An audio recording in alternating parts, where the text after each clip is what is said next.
person in a little while. Shit, it has been a while. Let's go over what's happened. Have a little bit of a back injury right now. So Okay. we're dealing with a bit of a bulging disc, Yep. but nothing will stop me from being on the podcast. Because Yes. we were actually, before I got over here, I was in my car and I'm like, shit, was I supposed to do this like remotely or do I need to be in person? And I texted you, I'm like, I'm on my way. You're like, all right. They're like, let's fucking do it. Sounds So, great. Yeah. So welcome back, everybody, to the Rage Select podcast right here on Rage Select. I'm Jeff. And I'm Blake. Yeah, for anybody who doesn't know, Blake and I haven't seen each other because we've been killing a lot of Tyranids remotely for a while. So Fuck yeah, dude. Space Marine 2, which you should all be checking out. But that is not the topic for today. Today we have a whole bunch of news. It was kind of a weird week. It was kind of a strange week. But before we get to that, Blake, I was so afraid. You know how every week I watch something for the show, right? Yeah. And this is my favorite part of the show, by the way. I was looking at the movies that were coming out this week, and I was like, am I going to watch Megalopolis? Because Oh, no. Oh, no. because I was like, there's nothing else on here. And I'm kind of fascinated by, like, it sounds like a real hot mess. It sounds like a shit show. Is Yeah. What it sounds like. And then I refreshed the page, and it turns out Smile 2 came out this week, so I watched that instead. Well, maybe Megalopolis will be next episode, right? I don't know. Yes. I need to be way drunker to watch Megalopolis. I think everybody should be drunker to watch Megalopolis. But yeah, I watched Smile 2 last week, and the thing is that I went into it. You see the first one? I don't know if you know this about me. I really dislike Smile 1. Okay. Like, I watched it and I was like, this was a waste of my time. This was a bad horror movie. It wasn't scary. It was silly. The main character was dumb. Like, I kind of like Smile, but yeah, I understand. I can get that vibe. and to me, the whole thing about it was that I feel like it had wasted potential because there was like this weird backstory about how the main character's mom always told her to like smile, and people were kind of telling her not to be feeling her feelings. And then here comes the smile monster, and it's smiling at her all the time. But it was just Yeah. and I didn't like the very end of it either. I thought it was kind of silly. However, most improved student award goes to Smile 2. And one of the reasons for that, I thought about it a lot. One of the reasons for that is because Smile 2 spends roughly 45 seconds explaining the monster, whereas the first movie was like 70% explaining the monster. Yeah. Where all you need to know is that, like, okay, Here are the rules. yeah.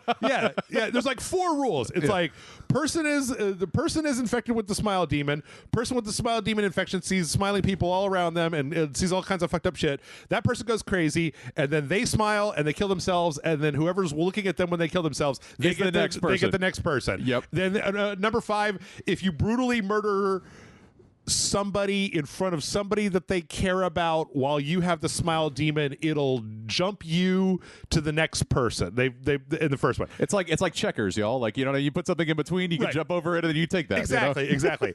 But the second one was so much better because it was well, first off, I needed to kind of shit. And why didn't they call the movie Smiles? Come on now, they missed the opportunity. So the main character is played by Naomi Scott. Yep. And she was Jasmine in the horrible Aladdin remake, and she was in some other show that I watched. I don't remember.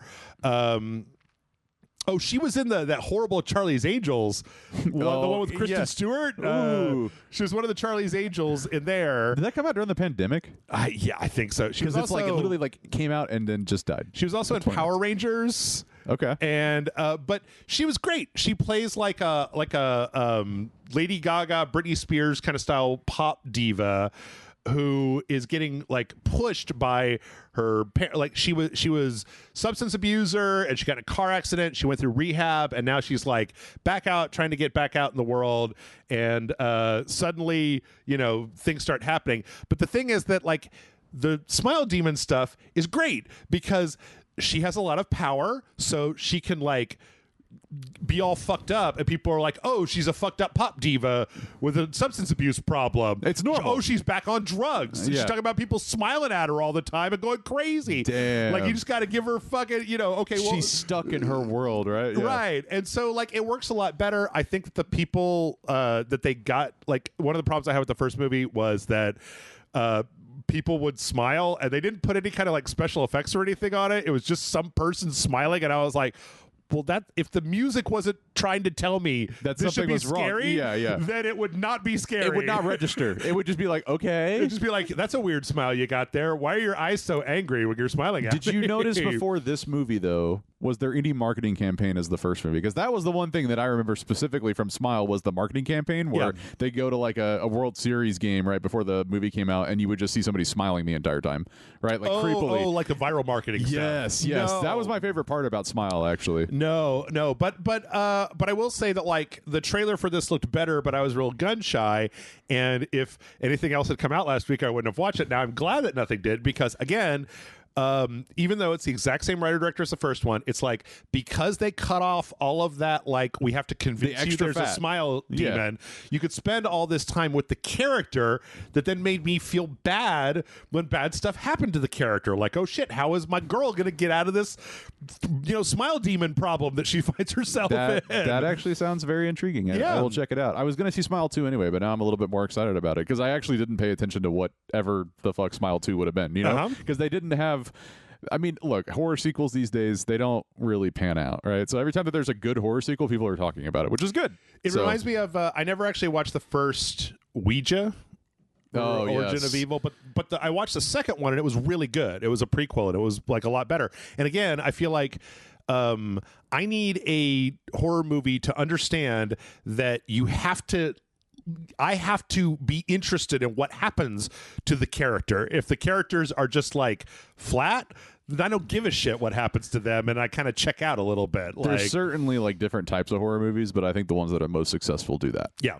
Yep. So, and also, I mean, I like a horror movie that uses the horror to say something, and this one had a lot to say about celebrity and addiction and self-destruction and like, blah, when blah, they blah, could blah. have just gone the easy route and just made it about the stupid fucking smile monster. Yes. You know what I mean? That's interesting. The only critique that I have about this movie is so at the end, and I'm just going to say this as a service for people, skip over 2 minutes, this isn't a spoiler, the first 10 minutes of this movie, so at the end of the Smile one, there's a Kyle Gallner is in there, and he plays this cop guy, and at the end of the movie he sees his girlfriend. He gets the smile curse, basically. The first 10 minutes of this movie is this really weird segment where Kyle Gallner is trying to get rid of the smile demon, and it has absolutely nothing to do with the entire rest of the movie. It's just like, you want the end cap? You bitches, we're going to ask about what happened to Kyle Gallner, and so I'll tell you what happened to Kyle Gallner. I'll give you this. Now shut the fuck up. You know what I mean? Right. To the point where I started watching the movie, and I was just like, I had to go back. What happened at the end of the last movie? So I like pulled it up and watched the last 10 minutes. So not only did it impress you on a horror sequel level, it made you go back and watch the first one, which is hilarious because you're like, I didn't really like the first one, and this one made you go back and watch it. Yes. Love it. Even though reading the Wikipedia article was probably enough. Well, sometimes people do that. But yeah, highly recommend. It's on VOD right now. I'm sure it'll be on one of them like within a week or two. It'll be out very soon, I'm sure. Yeah. Blake, how about you? You got anything? Well, I just built a PC, so that's been a lot of fun. You got Henry Cavill. Is that how you threw your back out? You're lifting up those heavy video cards, those big GPUs? No, I think I threw my back out by sleeping. Oh. So I don't, this damn old thing about getting older these days. Welcome. It's nice to have you. Please, sit over here. Tell me your problems. It's the same as mine. Get ready to be disgusted when 20-year-olds are like, I fell off a train and I bruised my elbow. I'm literally sitting on a cushion with a heating pad, and I came into Jeff's, and he just like looked at me, and I was like, let me explain. I've been playing, I did some Overwatch 2, did some Counter-Strike 2, got to test the video card out. But what I actually did, the first thing it is, I popped on Lord of the Rings, and I just fucking watched Lord of the Rings, the first, the Fellowship, and then Two Towers, and I will go back and watch Return of the King. I don't know. I just wanted to go back and watch those great films. So this is because you got a new monitor, right? No? I'm just crazy. I'm just like, I'm throwing these games up, and I'm like, what would also look good on, because I do have a 2K monitor, and I thought the 4070 that I got was like a really cool way to be like, hey, what is that going to look like, And before the show, we just started talking about a lot about the different specs of video cards, but at the end of the day, there's just something about watching Lord of the Rings that always just takes me back. So that's what I did this week, and damn, it felt good. Okay. Hey, nothing wrong with that. Like sometimes you just go back. You go back and you're just like, holy shit, I forgot how good of a movie this is. Especially if you haven't seen it in a while. The CGI show, like, it just holds up in those films. Yep. You know what I mean? Like, I'm just so appreciative of, like, that was the Star Wars of my generation, right? Like you know what I mean? Like it's well, yeah, because you all had the prequels and those were not good. They're ass, so we're not gonna say that. Yeah. Actually, I mean, that just reminds me of like I drink beer and I watch anime on Friday nights. Hell yeah. But a lot of times when I get to my last beer, I'm like too drunk and I don't want to watch anime anymore. So the last few weeks I've just been like, I'm going to watch the last 20 minutes of Aliens instead. I don't watch the rest of it. Then I watch the last 20 minutes of Aliens. I'm like, man, that Aliens movie is really good. Yeah. Yeah. Hell yeah. So, okay. Well, do you have any, it's funny because we're going to talk about Game of the Year awards, and I was thinking about it when you were telling me about building a new PC, where I'm like, right now, there's nothing that you need a new PC for. That's right. Maybe. God, go back to Baldur's Gate or Warhammer, right? Like Warhammer did actually kind of require. Yeah. So I think at the end of the day, that's kind of unfortunate that I bought it for PS5. That's what we're playing it on. But that's kind of the only game that I would buy. Be like, hey, let me see how it runs. But really, the biggest upgrade of the entire thing that I did was a 2.5 gigabit like connection now with my network. Oh, okay. So like literally, I can download games now like in a second. Hell yeah, so much better. So yeah, I've always said that the money that you would spend on expanding like your console's hard drive is better spent getting a faster internet connection, because not only does it obviate that, but everything else in your house runs that much faster. It's amazing. It's amazing. Cool. Well, I don't know. Maybe I'm trying to think of what came out last year. That is, I mean, I think the Elden Ring, would that be one of those high power? Because it's, I mean, Elden Ring is not really the ray tracing in Elden Ring is like negligible because the art design is so solid. So it would probably be better to play something like Alan Wake 2. Yeah, right? I should do that. I actually really like Alan Wake. I didn't play Alan Wake 2, so that'd be a good one. Yeah, Alan Wake 2, or just something that needs those upgrades. Like that new Silent Hill 2 remake would probably not be a bad idea. I might do that too. Like there's a few things out there. You're just looking for like regular schmegular, right? Yeah, like, exactly. I need those AAA titles in my veins. Yeah, you know what I mean? Exactly. Well, then without further ado, it should tell everybody something about what our news presence looks like this week. That the first news is that Mr. Keighley, Jeff Keighley, or as I like to call him, Evil Jeff, announced the nominees for the 2024 Game Awards that are happening in like 2 weeks, December 13th, I think. And we'll get to that. But first, who spells their name Jeff with G-E? Well, is that why he's evil? Yes, okay. That is why he's evil. I agree. Although I should maybe... Because he didn't do that. His parents. I guess, but like he's still associated with it. I don't have to go out on this podcast and even like I remember he knows I'm joking when I call him Evil Jeff, but also I'm like, yeah, Jeff Keighley's parents are monsters because they use GEOFF. It's like now everybody's implicated in it. This is a very specific level of beef that you're like. I don't want beef with Jeff Keighley. I want beef with Jeff Keighley's mom. I want Mom Keighley and Dad Keighley. You come here and you bring me the Jeff. That's right. You explain yourselves why you didn't use the J. J is a cool letter. Not many things have a J in it. Is it possible they wrote it and they just misconstrued the J as like a G and an E somehow, and that's why it? Well, the O came in. Where the hell is the O coming from? Jesus, that shit's intentional. That's not accidental. I can't vouch for the mom. Then I'm sorry. So yeah, they put out the nominees, and I think it's a testament to how thin this year has been as far as big AAA game releases. Yeah, what do we got? What are the nominees? So here's the thing: the big game of the year, the big six for game of the year are Astrobot, Balatro. What? Yep.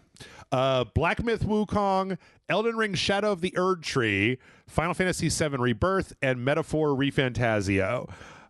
Jeff, is that it? Is that all? Like, did we miss anything? So here's the thing. Like, I don't know.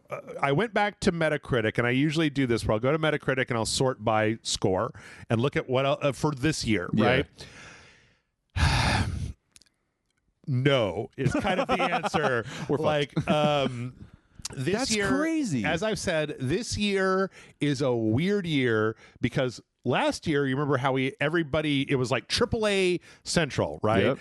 And every franchise that came out last year was one fewer thing that could be on the block for this year, right? You got a Resident Evil game last year, you're probably not getting one this year. You got a Baldur's Gate game last year, you're not getting one this year. You're Spider-Man, you're not getting Spider. You got a new Mario, you're not getting Elden new Mario. Ring? No, Elden You got a new Legend of Zelda, you're not getting a new Legend of Zelda. Fallout? Nope. Yeah, yeah. All those Elder Scrolls? Nope. What, Starfield? Come on. We got a Star Wars Outlaws game. Nobody gives a shit.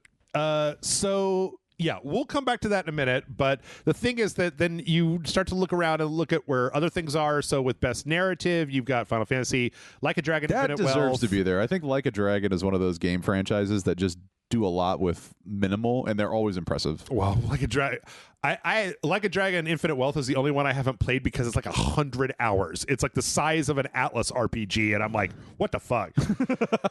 Senua's Saga, Hellblade 2, and the Silent Hill 2 remake. I'm trying to just I'm mentioning the ones that we didn't see in other places. Yeah. Best art direction has a bunch of them, but also has Neva. Best score has a bunch of them, but also has Stellar Blade. Best audio design has. That's the only time that Black Ops 6 shows up, right? Which I don't know if that's pretty typical. I don't know if they've even been up for Game Awards in the past since like the first one, but yeah, it just not really. Okay. I mean, there hasn't been like the thing is that it's all multiplayer anyway. when so. Call of Duty, when the single player of Call of Duty is good, it's like, oh, that was fine. But it's been since what, like Modern Warfare, like the original Modern Warfare, that there's been like a holy shit, I cannot believe my eyes type of thing. Even though they're always really good looking and they're generally pretty exciting, but let's see. So this is like what, best adaptation, best performance. I can't believe they put Knuckles under best adaptation because that thing was dookie on the street. I'm so surprised that you don't like that. Best, no, I'm not. I'm just saying that like from the reviews. Like, oh yeah, you didn't play it. I mean it was the show, the Knuckles show, the Knuckles spin-off Paramount show from the movies. I thought that was related to Sonic. We were talking about that, right? Yes. Okay. Yes. Okay. So there was a Sonic 1, Sonic 2, and then Paramount Plus had like an 8-episode Knuckles the Echidna in Australia television show. Oh, that came out earlier this year. That sounds terrible. Best debut indie. That one had a few more. So Animal Balatro, Manor Lords, Pacific Drive, and The Plucky Squire. Even though everybody was kind of mid on The Plucky Squire. Games for Impact, I usually skip because I'm whatever. So is Balatro going to win Game of the Year? Would that be insane? So that's a good question. Dragon's Dogma 2 is added to a bunch of those other things I've already mentioned under best role-playing games. I'm kind of surprised Dragon's Dogma 2 didn't get it. Yeah. Wasn't in the main. Prince of Persia: The Lost Crown is joining some of these other things with Star Wars Outlaws and Zelda: Echoes of Wisdom. Another one that I was kind of surprised wasn't higher up. You would think that like there would be some sort of Nintendo staple at the top. And Action Adventures. Best action game has Helldivers 2 and Space Marine 2, as well as Stellar Blade, Black Ops, and Black Myth Wukong. Strategy, whatever. Sports, whatever. Multiplayer. Sports literally is going to be the same list every flipping year, right? Yeah. Like, best fighting game, Sparking Zero. Well, the thing is, you got Sparking Zero, but then you've got Grand Blue Fantasy versus Rising, which is just a re-release of a game. Marvel versus Capcom, which is a great collection, but just a re-release. Multiverses, which came out a while back, and then like Tekken 8. So I think to me that's between Dragon Ball and Tekken 8. Yeah. Best ongoing, Destiny, Diablo, Final Fantasy 14, Fortnite, Helldivers 2. Best community support. It's a bunch of games. Best mobile. Anyway, so the main thing is that when you actually go and you look at everything that came out last year, what you find out is that like, yeah, these are kind of some of the top scorers, most talked about games this year. Now, the big thing that I will say, and I have a very complicated relationship like with Stellar Blade, because Stellar Blade is, I think that Stellar Blade is actually a very good game with a very good story that just happens to have the protagonist flouncing around in fucking cyber stripper future outfits, ass gear with her ass just like all the way at the camera. And like, I think that game has become a weird lightning rod where it's like, there's the anti-woke crowd that's like reject Star Wars Outlaws and embrace Stellar Blade. I'm like, well, Stellar Blade is a good game. Yeah, like, don't negate it just because of a dialogue that's happening politically somewhere else. Right? Yeah, and actually, I think Stellar Blade is better than Black Myth Wukong. Like, it runs better and it looks better, and I think it's got a better story.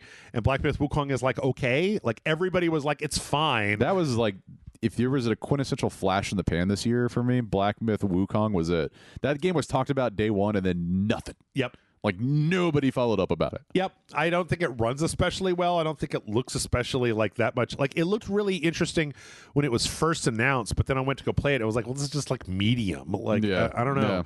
Yeah. So yeah.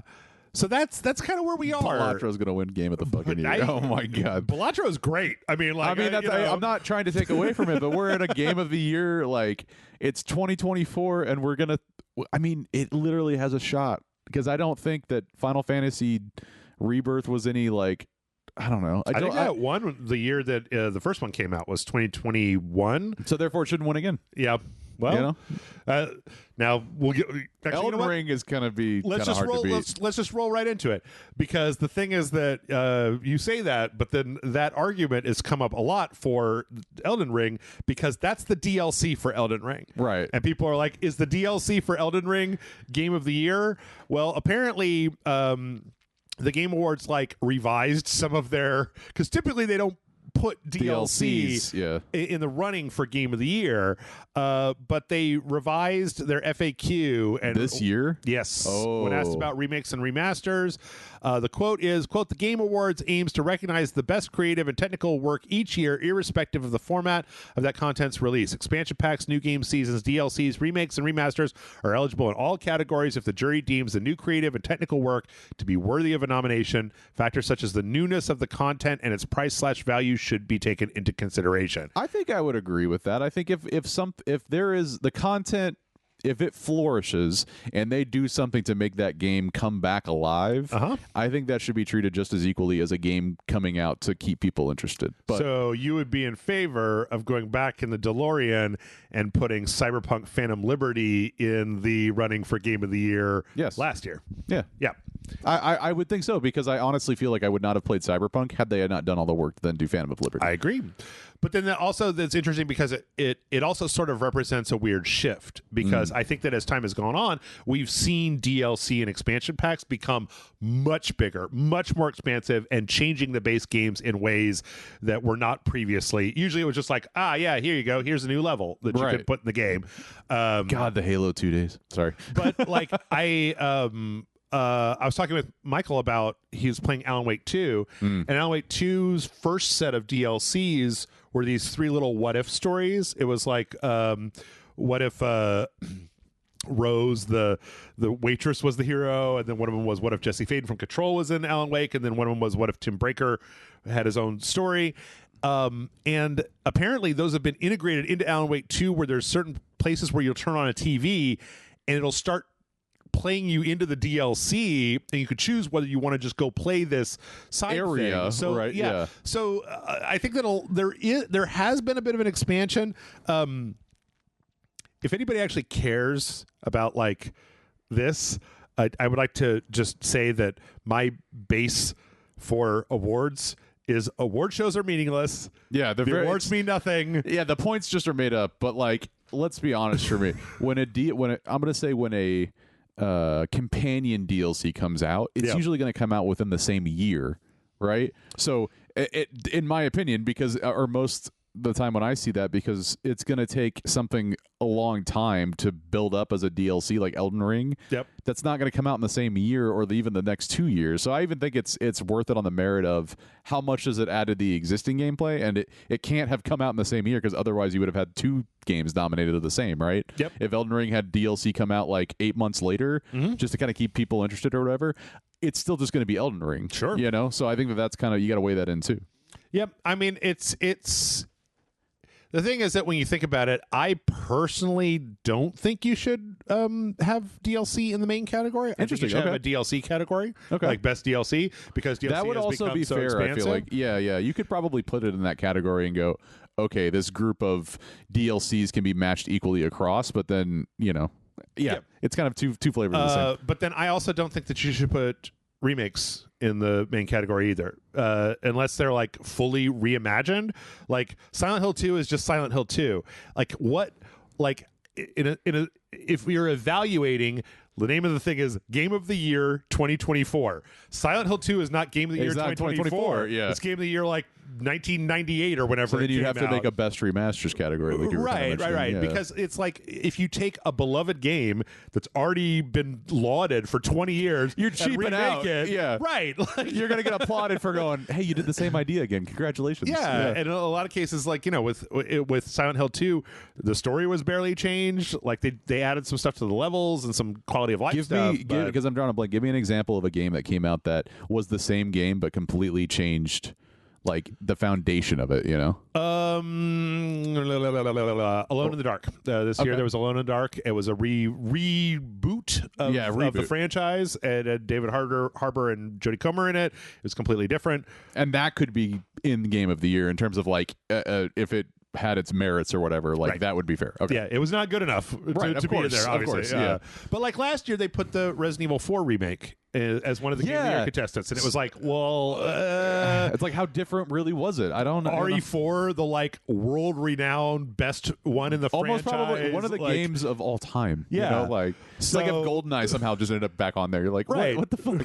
right. So I think that you should, even if you've got to dig deep, that you should take DLCs in their own category, that you put remakes in their own category, because it's not fair, in my opinion, to take something that already has a reputation and then put it up against something that somebody came up with this year, right? To equate this to a meme, if you've ever seen The Wedding Singer and John Lovitz is staring at Adam Sandler as he's going crazy, that's Balatro, right? As all of these people are fighting like, well, Elden Ring even should be in there, and Black Myth Wukong, Balatro just stands there as like the champion of like, well, you can't really criticize Balatro because it's not a DLC. Yeah. It's an original idea. It's like it's a dark horse, right? And it's like, I'm reaping on the benefits. Yes. You know what I mean? I cannot wait to see Balatro take the title. I need to play Balatro, by the way. I actually think that it's probably going to be either Shadow of the Erdtree or Final Fantasy, just based on the way that things have gone in the past. But out of this list, if I had to give it one, I would give it to Metaphor ReFantazio, because that's a brand new Atlas game, right? idea. Yeah, it's a big progression for Atlas, as far as like, it's not just another Persona game, it's got its own thing. They've taken everything they've learned from the previous Persona games and then integrated it into this like crazy new world. I love it. Like, I think it's really good. They're one of my favorite studios because what they do well, they continue to do well. Yeah. But they're not relying completely on Persona to do it. True. So also, this is worth pointing out, little shade here, Black Myth Wukong is apparently one of the lowest rated games to ever be nominated for Game of the Year. So much shade already on this. Yeah, basically some people crunched the math, and it's got like an 81 on Metacritic and an 82 on OpenCritic, and like, trust me, if you go to Metacritic and you sort by year, there's a lot of shit in the 80s. Usually, Game of the Year stuff is only basically 90 and above. Yeah. So the idea that this is on the list, again, to me, that smacks of like, we have to throw these gamers there wasn't enough consideration. Yeah, because I honestly think there are better indie games that should have been in that category. Like, if Balatro's there, then all bets are off, man. Fucking bring in that indie shit. I like the idea of an indie dark horse coming in and winning. Yeah, me too. Like TCG Card Shop Simulator. If that somehow got on the list, we're rising to the top. We're gonna go to the moon. Well, you can always try to do the. They usually have a player's choice category. There you go, where people can vote and stuff. But TCG, that's a tracker. I was going to see if I could find this. This is best games of all time. Best games this year. Okay. So UFO 50 and Animal Well were both on indies, but those are in here. Satisfactory. That's another good question. Is Satisfactory has been in early access for like 7 years, and it now finally went into 1.0. And of course, it's amazing because they've spent so long working on it, the player feedback and stuff. I don't, as long as it wasn't on the list prior to, I think that's fair. I think if a game hasn't officially released and it releases, I think it allows itself to just do it one time, then I'm good with that. But yeah, I mean, like, you have to come down here, like, starting. So on Metacritic, wow, Tekken really 8 is the last thing that's over 90. And then you get to Kill Knight at 89, which should also be on that list because that game, so awesome. It's so cool. But like, you start looking into like this indie stuff around the 80s, and you've got Tactical Breach Wizards, you've got Lorelei and the Laser Eyes, Mullet Majak. Like, these are all exceptional games. Persona 3 Reloaded. No, I meant like, would you consider that to be a remake? Yes. but it changes a lot. So, well, it's hard. It's just like that's like one of those. I wonder, putting it on a scale of does it actually commit? And I'm surprised that didn't get up in the game of the year because that game was awesome. Yeah. I mean, like, here's one where they put Shin Megami Tensei 5 out on the PS5 and PC this year. It was on the Switch last year, but then they also added a whole second campaign. They added like a whole second way that the game could go with a bunch of optional content. So, like, does that count? Who can say?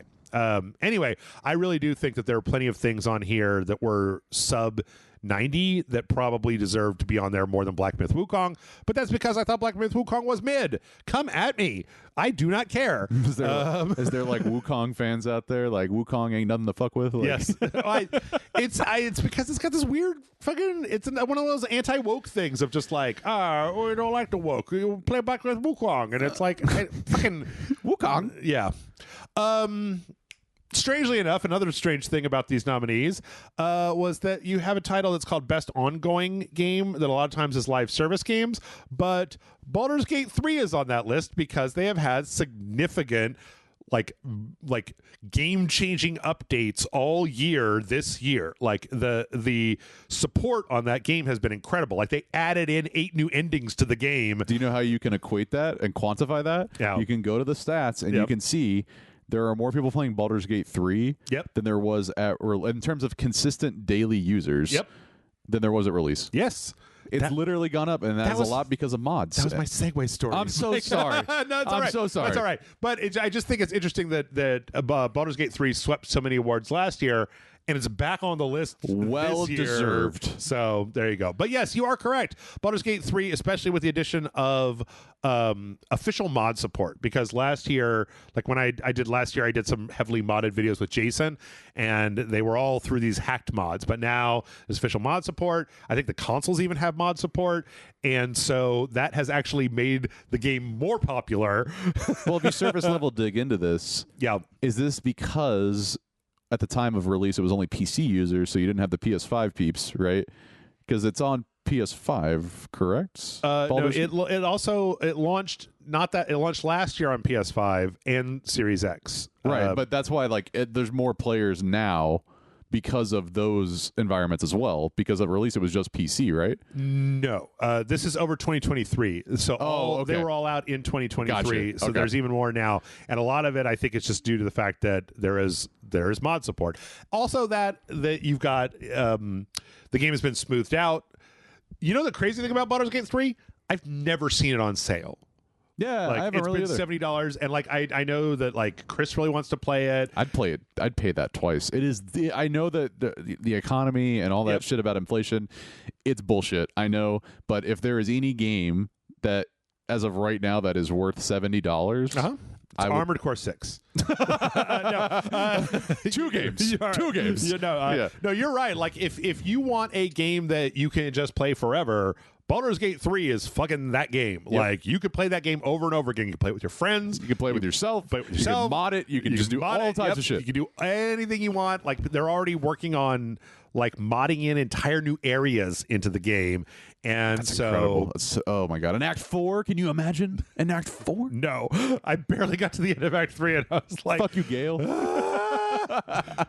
Gail left my party in Act 1 because when the game first launched, Gail's tolerance for not getting fed your most expensive thing was really low. So he asked me twice, and I was like, fuck you, no. Gail, I only have one purple pair of boots in this game, and no, you can't eat them. And he was like, well, then, fuck you, man. I'm out of here. And I was like, don't let the fucking trees hit you on the way out, bitch. I'm a Karlach man. I don't need your ass around here. I'm a Karlach and Willstan. I don't need you around here. I just barely put up with Shadowheart. Everybody's like, ooh, Shadowheart. I'm like, there's a Karlach right there, my man. I want to say that, just like high school and sweethearts and all that stuff, that your broken heart, Shadowheart was mine because I never got to see her fucking hair change. None of that shit. She left me before that. Yeah. Sorry that I was a horn dog in that game and she didn't like that. My bad. And the only one who was always good to go no matter how much I told her no was Lae'zel. And I was like, Lae'zel, I'm not interested in your fucking Commander Worf attitude towards this game, Lae'zel. I'm looking for somebody with a little bit more nuance than just like kill. I'll admit it. I stepped into that. I was like, let's do this shit. You know what I mean? Like, I'm like, Lae'zel, you know that there are people in this world who are not Gith Yankee. Like, all I ever hear from you is, again, it's like watching Star Trek where it's just like, well, in my culture, and I'm like, bitch, we're in Baldur's Gate. we're not in Gith Yank or wherever the fuck you people you're come like, from. Imagine you don't talk about yourself for 5 seconds. Right. You know? just for a minute, Lae'zel. Fuck you, Gale. Come on. you go hang out with Gale. Let's see. In other big RPG news, we actually saw a big move this week from Sony. It seems like Sony is probably going to try to buy Katakawa. So Katakawa, they basically, Katakawa has acknowledged that they have a letter of intent from Sony to basically try to buy enough shares to get a controlling interest in Katakawa, and they're looking at, I think it was like, is like $1 billion? No, it was like, no, it was the Katakawa's profit, or their reported income was $1.7 billion. I don't think we actually have any numbers on what they're going to do. But the big thing about Katakawa is Katakawa is a holding company, and underneath that, you have a lot of other companies, including Spike Chunsoft, which means you get Danganronpa, Mystery Dungeon, and Dragon Ball Sparking Zero. I don't know about this. Acquire, who has Octopath Traveler, and strangely just developed the Mario and Luigi Brothership RPG. But the big thing is FromSoft. Katakawa owns FromSoft. So this would mean that Sony would actually officially own From Software, which they've been trying to do for a long time. What are your thoughts on this? Because here we go with this conglomerates coming in and buying studios. So I have mixed thoughts. So I don't think... So this is kind of what I thought when Microsoft was doing their own thing. Let me start with my thoughts about that and then relate it to Sony. So when Microsoft bought Activision and everybody was like, they're going to make Call of Duty an Xbox exclusive and take it off of the PlayStation, I was like, absolutely, they're not going to do that. No. You would be hacking off your foot as far as profits go because you've got a huge market that you're just like, sorry, bro, I don't like money anymore. No, they all like money. They want money. Compromise, they'll put it on Game Pass. Right? Like that was their compromise. Right. They put it on Game Pass, try to get people to buy their hardware, buy into their ecosystem, but they're not going to take it off the PlayStation. I think FromSoft, there's a YouTuber called Moon Channel that put out a real short video about this, who I really like watching.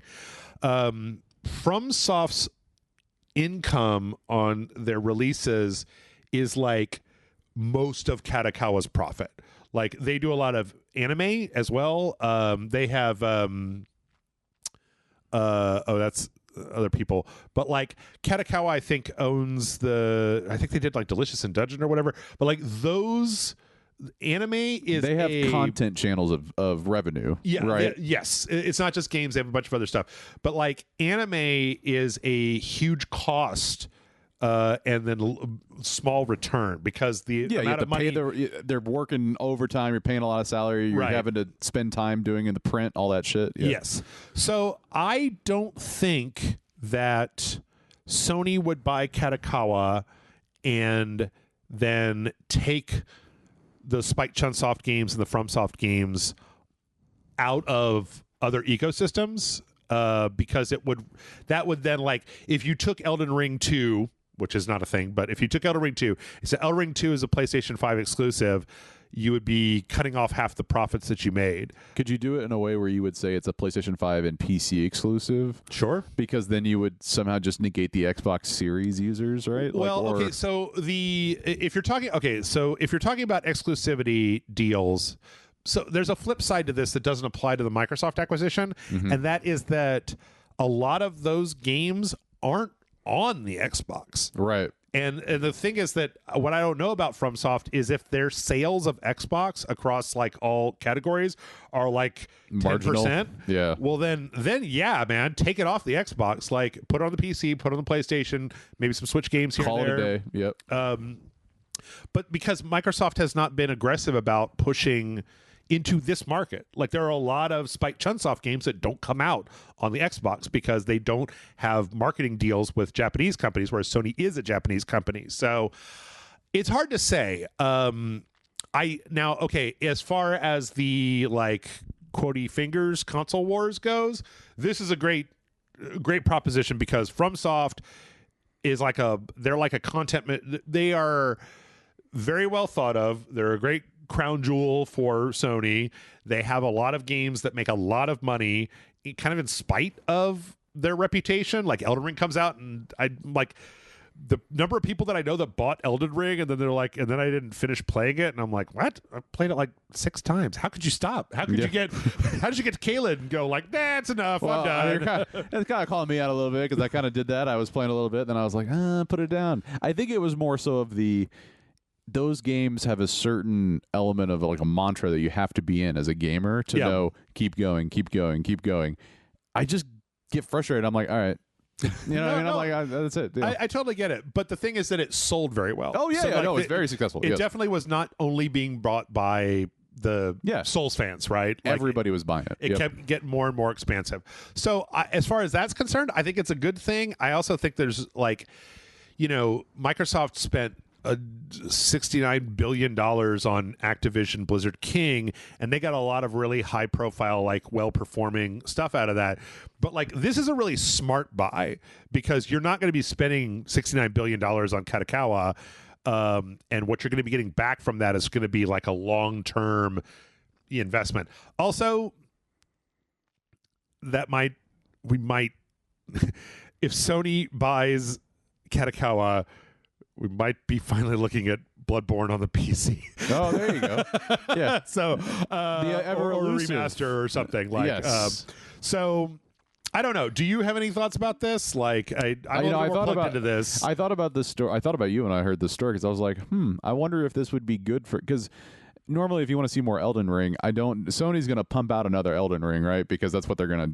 First thing they're going to do is like, we need a sequel for Elden Ring so we can get those numbers up, right? I don't think they're going to let them live it. You don't think they're going to go, hey, we looked at your catalog, we've bought you now, we want you to do another Elden Ring 2. We want you to do Elden Ring 2. I think that's a Phil Spencer attitude, and I think that Sony will probably, like when Sony bought Bungie, they had a thing in place that said, an agreement that said there's a 5-person board at Bungie that makes decisions about where the company was going to go. And they said, as long as your earnings are hitting these targets, you still have a board. Then your board is fine. But if it drops below that, then we start taking people off of your board and replacing them with Sony personnel. So it would not surprise me. Because FromSoft is like real timid. They don't want to change. They don't want to do stuff. Miyazaki's the head over there, and he has specifically come out and said, like, I don't want to do Elden Ring 2. Did Elden Ring. I did the DLC for it. I'm Elden Ringed out for right now. We're doing Armored Core, and then we're gonna put out the DLC for Elden Ring, and then we're gonna figure out what we want to do next. So it wouldn't surprise me if Sony was a little bit more hands off than Microsoft has been, of being like, you don't buy From Software, then tell them to make a Fortnite live service game. You're doing really well. What would be the point? So now I'm going to tell you what to do. Exactly. Yeah. So I think that even at least in the short term, they would probably do that. I wouldn't be surprised if From Software, because the thing about From Software is that From Software is somewhat prestigious, but Miyazaki's like, they have like an auteur, right? So if you bought I'm trying to think about if you were to buy Konami back in the day, and Hideo Kojima was the head of it, and then you made demands until Hideo Kojima quit, and you're like, well, why the fuck did we even buy? Like, you've ruined it, right? Who gives a shit what they do without the guy? I want the guy. I want the guy. I want the mastermind. I want the hitmaker, right? Yep. So I don't know. There's a good possibility. I mean, I could be wrong. Sometimes they buy these places and then they gut them, you know? I think also, too, the Japanese element helps about not being forced to do Elden Ring 2. Because I think like the Japanese culture, and especially Sony being from the Japanese culture, aren't going to like you said, the Phil Spencer thing. It's more of an American thing, right? Like an Americanized approach to go more. Let's bleed it till it's dry, and then you get fired. Yeah, right? Like From Software is one of the few companies in the last 2 years they have not let anybody go. They've had no cutbacks of any kind, and Miyazaki has literally come out in interviews and been like, "I do everything I possibly can to make sure that we do not lose any developers." So I don't know. Good for them, though. It's possible they might buy them and then go crazy, but it would be real stupid. That's not Sony's MO typically, right? So it would. Well, Sony's a schizophrenic corporation. Sometimes it's like, okay, my impression of Sony is that Sony has to make a really bad decision, and then they have to get burned, and then it has to scare them, and then it scares them back into acting normal, and then when they act normal, they have success, and then success makes them be like, I'm invincible, and then they do something else, and then it's like, oh, now you've gotten hurt Here we go again. Right. Like I've watched them go through this. Like the PS3, they really overextended. The PS4, they pulled it back, and they had amazing success. The PS5, they've had a lot of success, but then $700 PS5 Pro is not like as like this year. It doesn't even look that cool. I mean, the PS5 looked fucking baller. The PS5 Pro looks like it's a sandwich. This year, they had very few games, right? Mm-hmm. They had very few first-party games that were out. It was just like some Last of Us remakes, Horizon remake. Yep. So it's difficult to say what is going to happen moving forward. But it's an interesting story. I'll be interested to keep an eye on it. But we need more huge games so we can have another game of the year that's not... Balatro, I love you. A card game and the fucking game of the year? Here, let's wrap it up with part one of the streaming wars have begun. This week we got an update to the PS Portal, which is the little handheld that can play PS5 Pro games streaming over your network. There is now a beta software for it that will allow you to stream games directly from Sony. I think that's the win now, right? Yep. Like I was going to buy one of these, and I think the idea of, I use my PS5 as a media console. I have a kid now. I have a wife. Yep. They want to watch what's in the living room. That's going to be the PS5. How do I play and also allow the PS5 to be used? Well, this is a great solution for that. However, it just is limited there, right? So I just kind of realized, I'll just go play on the PC. Mm-hmm. Now that this can actually do more and you don't have to keep it connected somehow to the PS5 as like an extension, I think it really opens a whole new door, and this could actually improve sales. It very well could. Of course, it's kind of crazy because the PS Portal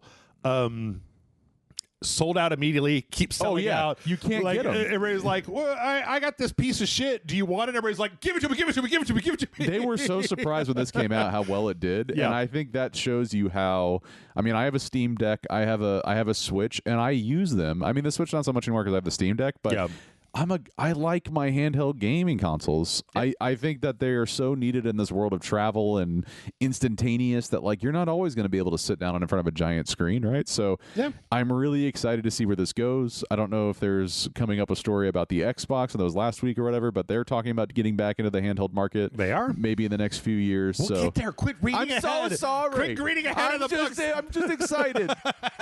With that, we're going to go ahead and take a break so that Blake can calm down. And then we're also going to talk about Stop It. We'll be back in a minute with more.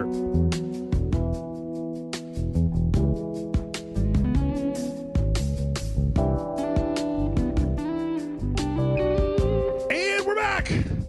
And Blake, the news, it continues. It keeps going. It never stops. It's an unending faucet. So we're talking about PlayStation before we left off. Yes. One of the big things that has been happening in the PlayStation world is the PS5 Pro, as we mentioned, has come out. But the sandwich. Sorry. There's been some reports that some of the games that are using Sony's proprietary PSSR upsampling technology actually end up looking worse than the default PS5 ones, specifically the Silent Hill 2 remake and Jedi Survivor.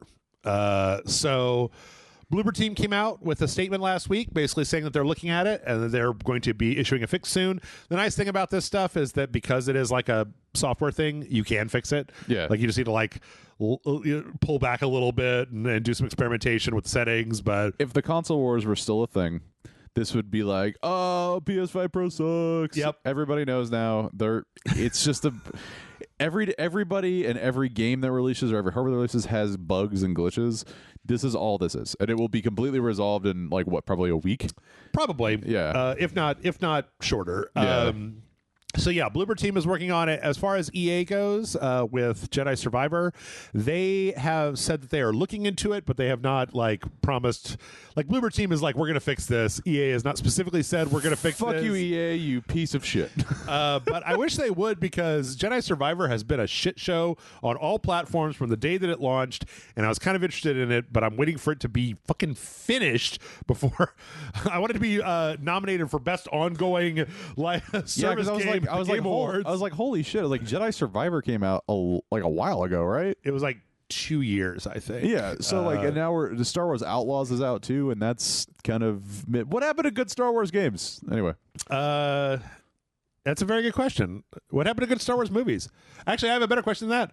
What happened to Star Wars movies? I haven't seen a Star Wars movie in years. Like, better question: what is a Star War? Like 2020 or 2019, right before the pandemic, was when Rise of Skywalker came out, and those cowards have not had a single movie since then. It's all just been television shows. You bastards! Yeah, I like a good Star War. I like to go to the Star War. How much is a Star War? Go buy yourself a Star War. I think so. Yeah, hopefully, I think there's going to be growing pains with this stuff, but there was on the PC, and to be honest, everything on the PC also has problems. So, whatever. We just wait for the patch. Let's see. Speaking of Star Wars Outlaws, we had another update with Star Wars Outlaws. So one of the things that Star Wars Outlaws did was that it had forced stealth sequences where if you got seen, it would say game over and take you back to the checkpoint and make you start over again. Man, they're really doing the Metal Gear Solid bullshit, aren't they? Yeah. Pretty much. Well, no, Metal Gear Solid wasn't like that. You get to run away and hide. Like, oh, yeah. Well, I feel like there were some elements of those games where if you got caught, it put you back to the beginning. But yeah. that fair enough. I think it's funny when a game they're not able to stick by their guns, right? Mm-hmm. This was a choice for narrative. Right. Shit, we'll change it. God, you babies. Yeah, so today there was or actually like last week, there was a post where one of the developers was talking about how they are taking those elements out and they're retooling it so that, like, you know, you could try to sneak, but if you get seen, you can shoot your way out of it, which, like, good. I'm still waiting. The thing is that I was interested in trying out Star Wars Outlaws. I think it looked really good, but I'm not going to play it until it's done, Blake. And it's not done yet. It ain't done. They're still fucking making it. So you could put a little temperature gauge in that. It's cold. Oh yeah. Oh yeah. Like, because this is not we're smoothing out like the graphics. That's a major design change to the way the game plays. Like, you're changing the game based on feedback. Yeah. You know, like that's early access. That's alpha. That's what's called early access. You beta. Feature complete. Yes, this is in beta. So I don't know. We'll see. Fine. Good for you for changing something, but bad on you for letting it get this far and releasing as a full game. Absolutely. Absolutely. We got a bunch of Ubisoft stories. The next one is about the Rogue Prince of Persia. And this is like a little bit more of a happy story because the Rogue Prince of Persia was a game from the makers of Dead Cells, like one of the Dead Cells teams. And it's getting a big update that'll be out by the time this podcast comes out, where they're actually remastering the graphics. They're adding a bunch of stuff in the game, but one of the things that they did was when the game first launched, it had this very kind of simple art style, and they're making it look a lot more like detailed and a little bit more realistic. Like the original Prince had like purple skin. It was a very stylized thing. The way to describe it for people that aren't actually watching is like it basically enhances. It's like an HD, but more so like it just adds so much more dynamic color. Yeah. You know, there's just more depth to everything that you see or every cell that you're actually watching. Yes. It was before it was a very simplistic art style. And I thought it was okay, but I never really cared for it as much.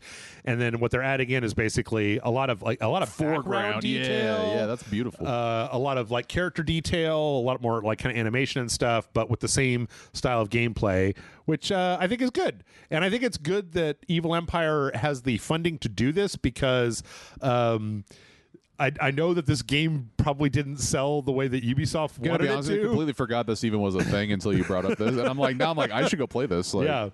Well, I don't know. It still is in early access, and I'm a little like some of these things, like I love Hades 2, but like I don't want to play more of it, even when they did a big update a few weeks back. Because I'm like, I want it to go into 1.0. I'm waiting for it to go into 1.0. I don't want to have to start over again once it goes into 1.0. You don't like to be teased. I don't. Do not tease me. Just Hades. Just release. Just tell me when the game is out, and I'll go play it. And in the meantime, just keep it to your fucking self. Keep it behind closed doors. Yeah, but I don't know. This looks great, and by the time you hear this, it'll already be out. In fact, it's already out of the time we're recording this. So gotta go play it. Yeah, looks pretty good. Let's see. Speaking of Assassin's Creed, there was a rumor that was going around that Assassin's Creed Shadows, coming out next year, was going to have a battle pass, which is a little strange given that it's a single-player game, but not so strange considering that Ubisoft loves to squeeze every last nickel and every last dime out of every last customer for profit. They came out and said this is not a paid thing, but it appears that there still is some kind of like battle pass progression, which I am not a fan of because I just put my cards on the table. It's like a battle pass not being paid. What the fuck is it then? Just content, like in-game content? It's just content that unlocks as you play the game. What it is it's a framework for them to sell you a battle pass someday, not at launch, but someday. Okay. Also, it's a way to make you keep playing the game, and the more you play the game, the more they can ask if you want to buy a new skin pack that came out this week, or try to sell you something else. I hate battle passes because they are an invitation for you to keep playing a game that is artificial. You should want to keep playing the game because the game's fun, not because you're getting rewarded the more you play the game. You should just want to play the game. And the idea that you have a battle pass, like we already have battle passes in games that aren't paid for, and it's called like leveling or unlocking new shit. Like the battle passes, I played this level and I got to the end, there was a treasure chest and it had a new piece of armor in it. Not like, oh, you played every day this week and so you get 10 more maxi coins that you can spend in the shop type of thing. Basically every mobile game that's out there. Yes. Right? Yeah. I hate it because it wants my time. It's trying to take my time artificially. It's trying to give me a YOLO FOMO over here. YOLO FOMO. You better log in. You better do the battle pass. So I don't like it. I'd rather have loot boxes, to be honest, than that, because at least loot boxes I get to choose whether I want them or whether I don't want them. Right. But you don't have to go and dive in. Yeah. Interesting. Having said that, battle passes for me are, I guess it just feels like an added on, like, oh, it's just more to collect, more to do. Like, it's just that overall package shit that is being marketed now. So yeah. Assassin's Creed, we know what you are. Stop trying to be what you're not. Just say that you're doing it. It's fine. Nobody cares. I mean, I think the big thing for this is that, like, Ubisoft is on the rocks. Like, they are not doing well. Perhaps maybe stop making Assassin's Creed games and do something else that could be a new franchise. Everything else they've done is, like, kind of fallen on its face. Like, but then just die. Yeah.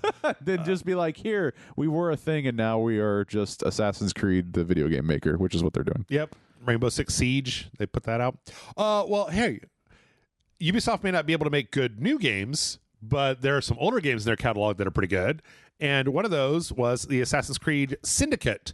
And this is a very strange story because nobody's thought about Assassin's Creed Syndicate in a decade. But this week they added a patch onto like the next gen systems that if you have Assassin's Creed Syndicate, like the PS4 or the Xbox One X version of Assassin's Creed Syndicate, it will now run in at 60 frames per second. Those versions will now run at 60 frames per second on the modern consoles,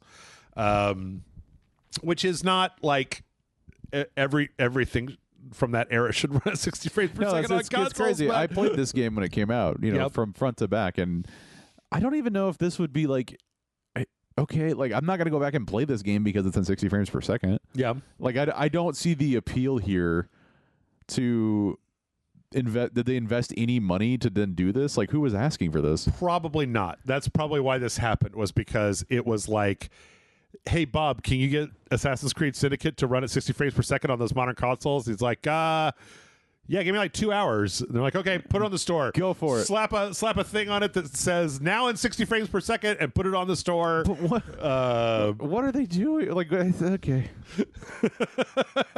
Are we gonna get money from it? No. It's just for people that already have Assassin's Creed Syndicate. Well, how big can that pool be? Not a lot. Well, the thing is that it took zero effort. And then they make which from Ubisoft we know. Right. And then they may get some people that are like, oh, it's been a while since I played that and I want to play it. Oh, do I have it on my PS5 Pro?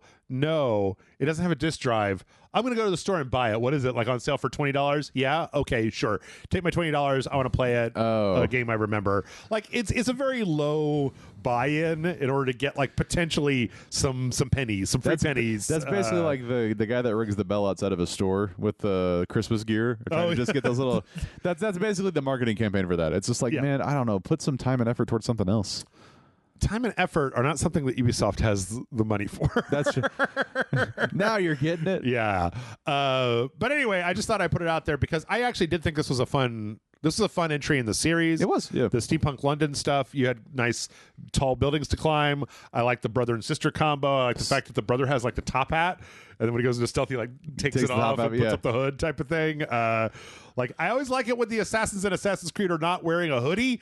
Because like it seems like it should be really easy to find the assassins because there's the only ones that wear hoodies in the entire world. Perhaps after they get out of the whole like I don't know Crusade era where that even was kind of a thing. Yeah, that doesn't seem like it would be very hard to be like, oh, you are the assassin because you have an angular hoodie. Yep. So, but yeah, it's out there just in case anybody wants. There you go. Chip cheerio. Four-armed. Let's see. Also, we had an update to the Splinter Cell movie that was in development, starring Tom Hardy. What the fuck? I like Splinter Cell too. It was announced in 2012. It is now canceled, fully canceled, and not happening. So, why can't we get another good Splinter Cell game? A couple reasons. One, I don't think Michael Ironside wants to do them anymore. And I think they're afraid of changing the voice actor because they did that, and there was a big controversy about it. The last one, Blacklist. 2, there are supposed to be remaking the first Splinter Cell, like in modern engines, but we haven't heard anything about that for a long time because it's Ubisoft. It's a black hole where games go to die. Mm-hmm. 3, I also don't know how well a government operative that works for the NSA that runs around knifing people in secret for the United States government would come across today to modern audiences. I think I'm fine with that. Like I come from a James Bond era, but like the idea that Third Echelon is like this independent agency in the NSA that just goes out and does whatever the fuck they want in the name of American freedom. It's like it's why 24 is a little different today than it used to be. They're like, God damn, we never thought of it like that. Well, no more Splinter Cell then. No. But actually, they are making an animated Splinter Cell show for Netflix that I think is supposed to be out next year. But I don't know. I for one, would love to see more Splinter Cell, but it's Ubisoft. This is what happens when a company gets stupid like Ubisoft, is you're like, you have all these franchises that I like, and you won't do anything with them. Like, even come on, do something. Even their name is like a joke. Yep. Ubisoft. Ubisoft. Like there's supposed to be another Rayman game in development, and I'm like, oh, it only took like a decade to get another Rayman game? Fuck's sake, man. Well, speaking of movies, one movie that is coming out is the Minecraft movie. And we got a second trailer for the Minecraft movie. The first one was generally ridiculed with Jason Momoa in a spangly jacket and a bunch of people, and everything looked weird. This one is like the origin of Minecraft Steve. Like, this is when he was a kid. He's like, ever since I was a kid, I always wanted to mine, but they wouldn't let me in the mine because there were no kids allowed in the mine. But then I grew up and I went to the mines and I started mining, and then I found this thing and it transported me to this world where mining is everything. Does Jack Black have like a contract that says any type of video game movie adaptation attaches him to it. Nothing against him. That's fucking impressive, right? But it seems like everywhere which way you go, any video game movie has got to star a Jack Black. Yeah, I was saying that people got real incensed about Chris. Tenacious D. No, the Chris Pratt. Oh, Chris Pratt is like, Mario, Chris Pratt's got to be in everything, and I'm like, dude, you're looking at Jack Black in here, right? Like, the only person who's in both of these two movies is Jack Black. It's funny to think that there are children who will watch this movie who weren't even alive when Minecraft was first put out.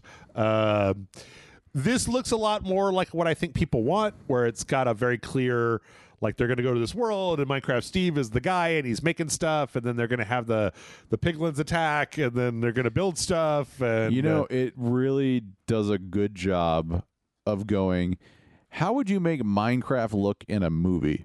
Yes. It does exactly it. You can tell it hits it right on the fucking nail, because all of the elements that I'm seeing right now are exactly what you would look like. I don't know. It just hits it. It's not Uncanny Valley, which is very hard to do. Well, it's also really interesting because most of, like, you see how many of these sets are practical, right? Yeah. The first trailer they put out had them all outside, where it was obviously a lot more like CG, but here inside of like Minecraft Steve's house, you've got like all these props that are like life-size version of Minecraft props, which is pretty impressive. And even the monsters, I don't know. I don't necessarily like their dumb square heads, but I mean, it's a bit on brand there, so I don't know. It's fine. I guess if you made Minecraft without a bunch of square stuff, then it wouldn't be Minecraft, would it? Let's be clear, though. If this movie hits, Minecraft, and it already is huge, is going to see even more a resurgence of like merchandise and just everything Minecraft. So I almost feel like it's a little too late, but it's not. Like, I don't know. Like, I feel like Minecraft has come and gone, but in the past, but it's just consistent, right? You know, like, it's just there. So the thing that I think I always have to keep remembering over the course of RageSelect is that, like,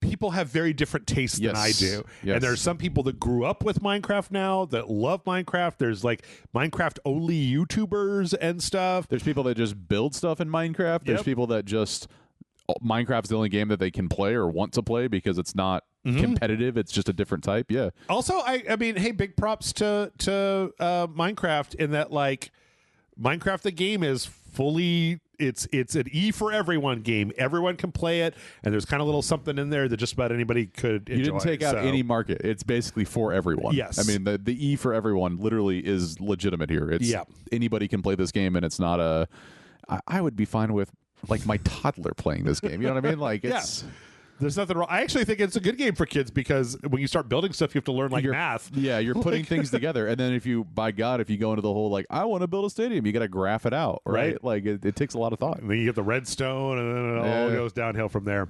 But yeah, I don't know. This looks a little better. I'm not the biggest Minecraft guy, but this looks like it's going to be huge. It looks like it's going to be very popular. Yep. Even bigger than the Mario movie. I'm going to put money on that. Well, I think it will be bigger than the Mario movie.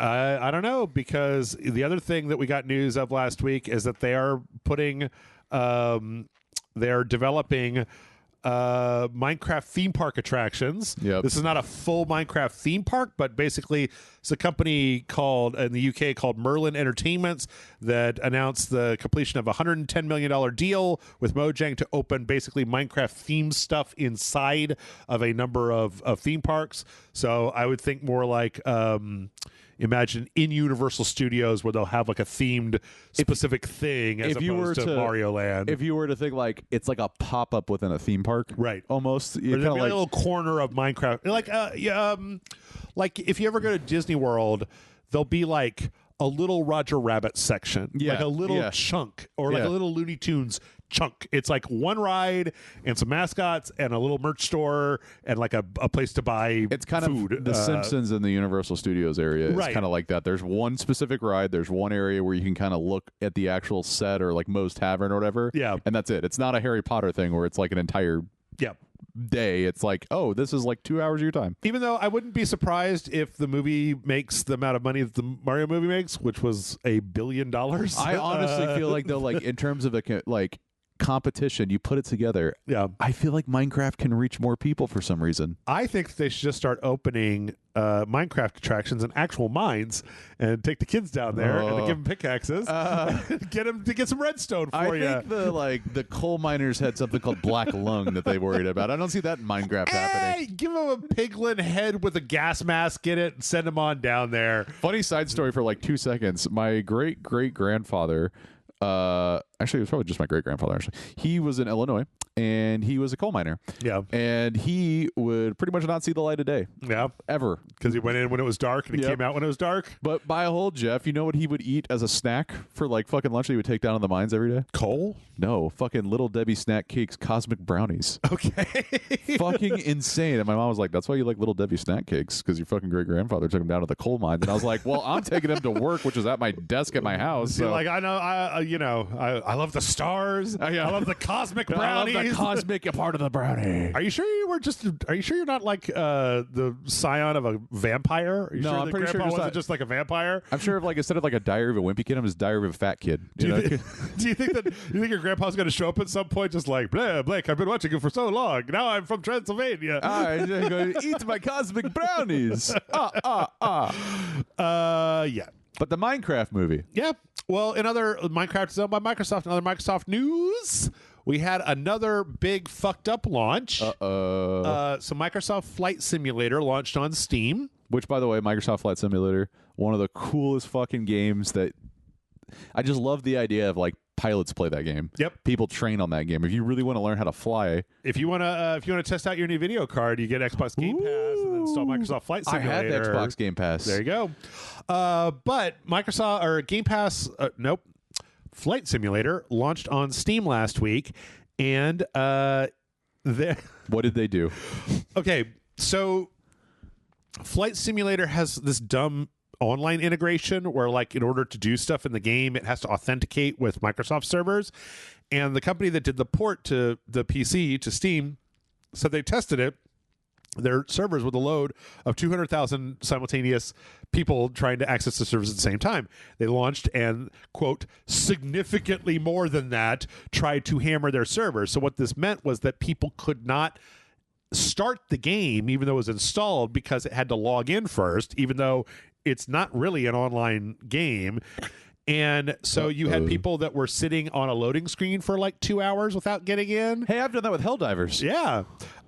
You had people that got logged in, but because the network traffic was so borked up, they couldn't access all the planes in the game because it was literally not unlocking the planes. Is it like the achievements to occur or something like that? Like, no, it's just like to track if you've purchased anything or like what planes you're supposed to be able to fly. You have to connect to their servers, but because they couldn't connect, it was literally not unlocking things. Even though, and this is a textbook example of why you shouldn't be doing this shit for single player games. Yeah. It should be like multiplayer games. There should be no reason why Microsoft Flight Simulator needs me to log into a server in order to play Microsoft fucking Flight Simulator. Or at least there should be an offline button that I can press to play on my computer until the problems are solved. That is just game design 101, right? Yep. That's a choke point to your whole fucking game. Yep. But I don't think they care. Right? Because it's already an established game. They know people are just going to come back and play it, but that's what's more frustrating about it. Is it like something like Helldivers comes out and it's like these game companies will never learn their lesson about scalability. You know, like it drives me nuts. The big parallel would be like Sony is requiring everybody to have a PSN account for the PC launch, even for games that don't have an online component. Like you just had a Horizon remastered or whatever that came out, and it was like, I don't need to log into a Sony server, and it's like, yes you do, or you can't play the game. So. Or if it's on Steam and you buy it and you're a country that doesn't allow for PSN, you just bought a game that you can't play. Yes. But they're got weird tunnel vision on that stuff, and they don't want you to do it. So I don't know. I honestly think it just makes everything worse, because then also it comes the question of like, hey, when Microsoft Flight Simulator 2024 if you download that in the year 35, you're not gonna be able to play it. If you guys don't patch in an offline mode, then like, what the fuck? It's a dead game. You'll never be able to play that game. Yeah. So I don't like this stuff, and the thing is that I'm not like morally against it. It's just the implementation seems like the laziest and stupid implementation. I also have real weirdly low tolerance for any time this happens to Microsoft, because they literally have a division of their company that is nothing but servers, but VMs. Yes. Yeah. So it's like, get Azure to spin up some new shit post haste, because what happened was that during the time when they got slammed, they did an update and it kicked everybody off the server and then restarted that stuff. Also, it's worth pointing out, I didn't think about this until I read this article over on Polygon, of like, if you have a situation where you can't log in to Microsoft Flight Simulator servers for over 2 hours, but the game is running for 2 hours, you can no longer get a refund from Steam, because Steam's refund cuts off at 2 hours. And it's like, well, I'm not playing the game. I'm just waiting to play. Is running. Yeah. Like, if I open up a Steam game and I sit on the fucking title screen for 2 hours, I should still be able to refund it if it turns out to be garbage. So, but yes. Then now, by all accounts, this was a day one thing. They've managed to solve it. It should be fine now. But it's one of those things where it's like, I need companies to have a little bit more, like, we need a plan for what happens if this happens on day one. Yeah. Because there ain't nothing worse than if you're a big fan of something and then on day one you go to get it and it's like frustrating. And it becomes like, if it doesn't become a meme where people can laugh it off, it just is very frustrating as somebody wants to play it. You mentioned this before, but Xbox is they've started a new so xCloud. They've okay. There's a couple of stories here. xCloud was in beta, but now it should be in full release, where now xCloud can play games directly out of your Steam library, not just Game Pass games. It used to be that you could stream Game Pass games, but you couldn't just play any game even if you owned it. Now there are a whole series of games that you can play even if you don't have Game Pass through xCloud. Or no, I think you still have to have Game Pass, but they don't have to be on Game Pass for you to play them. Does that make sense? I kind of mangled that. I was like, basically it just means more accessibility depending on which games you already have. You can stream Xbox games, and it used to be that you could only stream the games that are on Game Pass. Now, if you've purchased a game, you can just stream that as well. So basically, if it's in your catalog, doesn't matter about Game Pass, and you have a Game Pass account, yes, it is now a part of the same streaming collection that other people can't just go to. Yes, they have to have purchased that game as well. And it's a limited number of games right now because they're still kind of rolling it out. But the big thing is that they've started a new marketing campaign called, like, This is an Xbox, because you can stream it through a browser, which means that you can stream on, well, they already have apps for TVs, but you can stream it on pretty much anything that can run a web browser, even though I'm sure the performance is probably absolute garbage. Now let's think about this. Yes. The Xbox has a browser built into it. Yes. You can run an Xbox on an Xbox. Yes. Holy shit. Not only that, you can open a web browser on your PS5 and log into Xbox.com. No streaming. fucking way.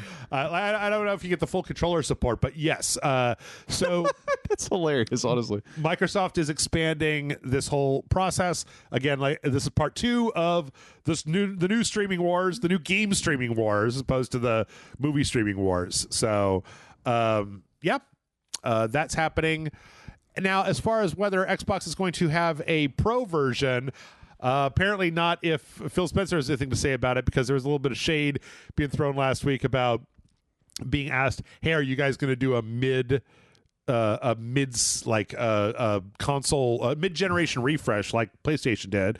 And they were like, no, we don't think that people need to spend another $1,000. We're going to focus our efforts on being able to play Xbox games wherever you want to, on any console that you want to. Ha ha ha ha. Okay, hold. Yeah. Isn't it the same company that released 2 different versions of the fucking Xbox, and then it has to downscale games because you have to make it run on the Xbox Series S as well as the X? Yes. Not to mention fucking hypocrisy. They actually did just release some new hardware. And it was the 2 terabyte Series X, as well as the diskless Series X, as well as the diskless Series S. Fuck you, Xbox. Yeah, but they say that they want to make more hardware, but that they do not have any plans for mid-generational. Here's the thing, Xbox, the first release of the Xbox, there's something about it. I don't know if it was because of all the shitty marketing gimmicks with, like, whatever was popular at the time, coming out with Bill Gates and The Rock and all that shit with an ugly looking controller.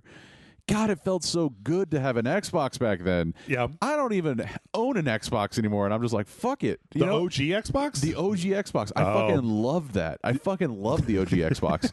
I also love the PlayStation 2. It wasn't like I liked one or the other. It was just there was just something about it that just, I don't know, like the amped snowboarding game and like all these other like Project Gotham racing. Like, I don't know. It just felt so fucking cool, but now it just seems like it's just lame, you know? Like, I don't know, like his comment basically just shows that they have no forward thinking capability.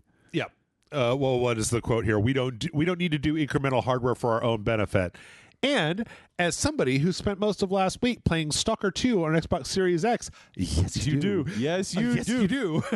It's not incremental hardware. You guys need better hardware because that game runs okay, but it's an interesting game that I am waiting. I'm now, Stalker 2 has gone on the list of like, I'm waiting for you guys to fix this before I play it, because I'm only gonna play it once, and I'm not gonna play it while it's like this. I'm gonna play it once you've done it and it's great and I can just play it, which means I'm not playing it now. So big raspberry in your face. Let's see. Speaking of hardware, we got some reports that Valve might be making some new controllers, and specifically that they might be making a new Steam controller. So you remember that old Steam controller with the touchpads on it? Here's the problem with that controller. Yep. There's no right stick, or was it left stick? There's neither. There's no sticks. No sticks. Just touchpads. I don't know I don't know. It's a beautiful looking controller. I'm sure it feels great. Yep. But I just don't think trackpads are better than joysticks. So the new one is supposed to have 2 sticks, and then trackpads, kind of like the Steam Deck has touchpads below the sticks, so that you can use PC stuff, but you can also use sticks in order to play the actual game. But if it doesn't have that, then you've got some kind of touchpad version that you can use. I am totally in favor of them doing this, because I'm not going to ever doubt Valve because of the Steam Deck and actually all the decisions with Steam and making it the OG marketplace and still one of the most consistent and successful marketplaces on the PC. Yeah. They do things very controlled. And I feel like this is a controlled release, and I'm hopeful. But the last time this happened, I think like they sold them all for like $5 at the end of it. Yep. Because they just couldn't get rid of them, and they're like, "Fuck it." Yep. Nobody wanted them. Nobody wanted to fucking. Nobody wants to use a mouse with your a fucking thumbs. finger. Yeah. Yeah. This is from a leaker that basically talks about how there is like this new Steam Controller 2 that is basically all but released, and there's also some new VR controllers called. Well, they're codenamed Roy, and they're supposed to be like wands as opposed to the little like over the hand stick stuff. So I think there's another thing in technology too. It's like the VR thing. Like you got to get rid of the hand controls. I don't know why, but I feel like the next big jump in that is your hands are your controllers. Like just literally, it knows. You know, like so. I think that the hand controllers work really well with most games because most games are gun based, and now that they've made every hand controller basically a grip with a trigger on it, it's like, well, that works. Yeah. That works for what I want to do. I do feel like the next step would actually be removing that and just being able to like, I don't know. The one that I've always wished I wish that they had progressed a little bit more was there was a system where it put a series of like wires down the back of your fingers that were attached to like little tensor motors, so that when you tried to move your fingers forward, they could adjust how much effort it took to push your fingers forward, so you could actually almost simulate like what it'd be like to grab something, because when you grab something, your fingers stop. And if you think about that, if you stopped them from moving forward from the back, it would have a similar effect to what you wouldn't feel it on your fingertips, but your hand would stop as if you were holding a thing. That's cool. God, that would be so cool. So, let's see. But it's not all sunshine and roses for Steam. Steam also got a letter from Congress last week. This is from Senator Mark Warner, who sent in a letter talking about... okay. I'm real torn about this, Blake. I thought about this an awful lot today. It's very frustrating. It's very frustrating. A lot about this because here are the things I want to say before I say anything about this story. One, I think that Steam's forums, comments, reviews, and overall audience is a pile of dumpster garbage. I don't think anybody uses it for factual information. Like, I don't go to Steam to be like, what are people on Steam thinking of this game? Yeah. I don't do that. I don't even like the reviews. Like the, I think that much like when you were talking about Steam being very controlled, I was like, I think Steam's very lazy. That like Steam, like the people at Steam, they're allowed to just work on whatever projects they want to. Like nobody is assigned to a project. If you're interested, you could go work on that project team. And so the idea is like, well, who wants to moderate the filth on in our forums? And there is nobody. There is something to say about structure. I think from the controlled standpoint is I don't think they release things like a Steam Deck or all that without going, we know the market, we know how much we want to spend. Sure. We're not going to overproduce these things. Yep. And the controller being like one thing you could potentially overproduce and all of a sudden just sell for $5. I don't think it buried the company at all. So that what I mean by control is like they're very smart about their investments for releasing something like the VR headset and all that shit, right? So, but to say internally, their support system is not even existent. It's a fucking ticketing system that's like bot controlled. Yep. The fucking forums and all that stuff. Like if you're looking at overall positive ratings, they use that and people can suddenly mass downvote, so you know that there's some sort of like controversy going on, right?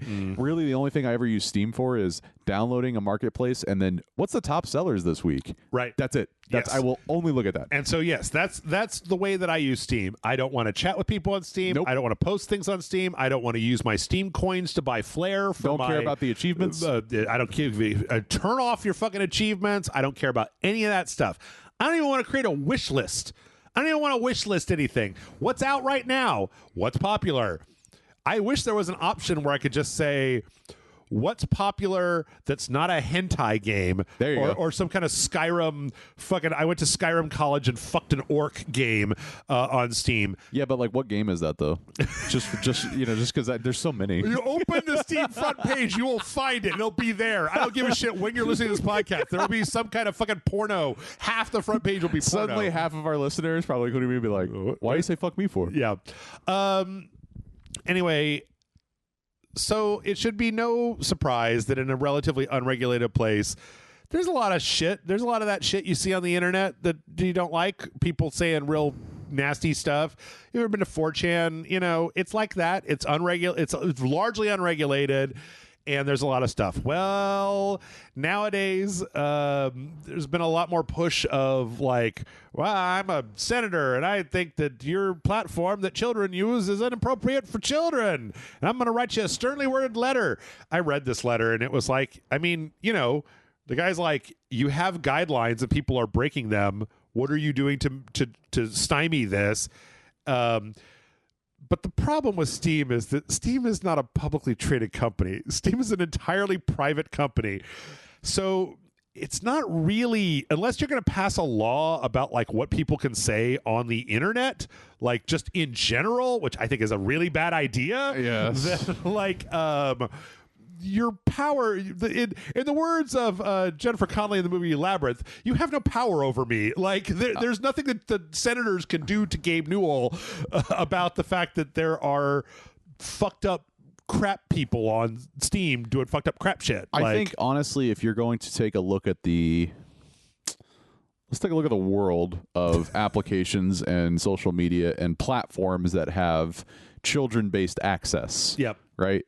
YouTube, Roblox, Minecraft, Twitter. Right. It's like legitimately some of these platforms are harvesting child pornography, right? Sure. Or harvesting, because that's evil people in this world that go after children and like try to like do whatever evil things they do are going to go where children are. Sure. Right? So those things should absolutely be regulated to very protective natures. Like, for me, this is a fucking joke. Why are we talking about Steam and a platform that is only like fucking Roblox is more of a problem when you have all of that shit like that. Only people that play Roblox are like 90% kids, right? Yep. So like for me, this is a joke of probably Steam didn't give some fucking government official something, so now they're going to turn this around on them or whatever the fuck. But that's where I get really upset is I'm like, this is a clear attack for whatever reason, for whatever political avenue, that just, okay, sure, there's probably some things that should be regulated and every company should take that notice, and I'm sure Steam is going to respond like that. But come on, dude. Like, they're fucking go after Roblox or go after somebody else that actually, like, this would make a fucking difference. You know? I mean, the big thing is the thing is that the focus of this letter is less on that. It's less on the children aspect, and it's more on the, like, hateful, you know, like the racist anti-Semitic, remarks. racist, transphobic, anti, you know, that kind of stuff. And the thing is that I'm very torn about this because, well, on the one hand, it's like, I don't like that stuff. But on the other hand, like, so I don't use Steam to do anything but install video games and play them. I don't use it for any of that stuff. The same way I don't go on 4chan. The same way I'm like fucking 90% of the way to deleting my Twitter account. Yeah. Because as far as I can tell. Fuck that. Oh, no, I noticed when I tried to tag you last week on Warhammer. I'm so sorry. I forgot that. I'm like, I literally go, I don't think anybody ever like uses Twitter for me. So no, it's fine. But I'll give you my blue sky. How about that? Yes. So yeah, I'm a little torn on it because I'm not an internet free speech absolutist, but by the same token, it's like the things you would have to do to stop this, to stop what they're talking about, are incredibly intrusive. You're talking about a private corporation that is not, you don't have shareholders that you can appeal to. You know, I think that Steam probably has a thing that says you're not supposed to use this if you're under 18. So like you don't have a kids thing to appeal to. It's just like some parts of the internet are gross, and if you don't want to go in that pool, don't. I honestly you got to go like somewhere else. in a weird, contrived way of this statement, public shaming should be more in front of things to make sure people know, like, that's not fucking okay. Yeah. So, like, to me, this is not the right approach. But yes, it is what it is. Well, you know, it's funny because you talk about that, but then Roblox actually implemented some of the things this week that they were supposed to be doing. Just to remind everybody, excuse me, you now have to get approval if you are under 13 to chat with people outside of video games and even inside of games. That's really smart. This game just came out yesterday, right? Yes. Fuck. No. It's been out for like 10 years. It's been out for years. Jesus. Yes, it's been out for years. God. Here's another one. I read this article. Like, that one's kind of the headline, but here's another one. Roblox has now implemented the ability for parents to create a master account that they can use to remotely monitor and restrict and or grant access to child accounts as far as what they can do and what they can't do, and they can get a log of what their children are doing. Before that, they had to physically do it on the same device that they were doing it, and it's like, are you kidding me? It's like every time Roblox is just like, no, our platform's great. It's like, well, then if your platform is for babies, why do you not have the most basic baby shit of protections into it? Like, well, it's really for them. They go, we are too stupid to go, we have confidence that we could release something that would allow layers of protection that doesn't make people go, the kid go, I don't want to play this anymore. It's because security, you don't get as many users when you have security. Right. And the users are it's money. Like clearly you are just not wanting to evolve because you're afraid to lose some money instead of protecting the kids in your fucking audience. But yep. All right, let's do some quick lightning rounds because we are just about out of time. One, unfortunately, SteamWorld Dig, which is owned by Thunderful, has laid off 80 to 100 employees and canceled most of their games. So just as a really brief story, I didn't know this until I read this article. The makers of the SteamWorld franchise, called Image and Form, merged with the developers of the game F.E. Zoink, and they created Thunderful, which again came out of nowhere. Like, they had a showcase in 2021 with Mark Hamill hosting it. It was like, who the fuck are you and where did this all come from? I'm sorry, who? Yeah. It might have been 2020 actually. I know it had some pandemic stuff to it. So it was yesterday. Then they started publishing. Then they realized that publishing is much more lucrative than development. Then they took a downturn in their profits, and when faced with the question of whether we keep making games or we continue publishing games, they said, see, guys, we're going to dismiss 80 to 100 developers and probably keep, like, you know, the 25 people that it takes to publish games and rake in cash.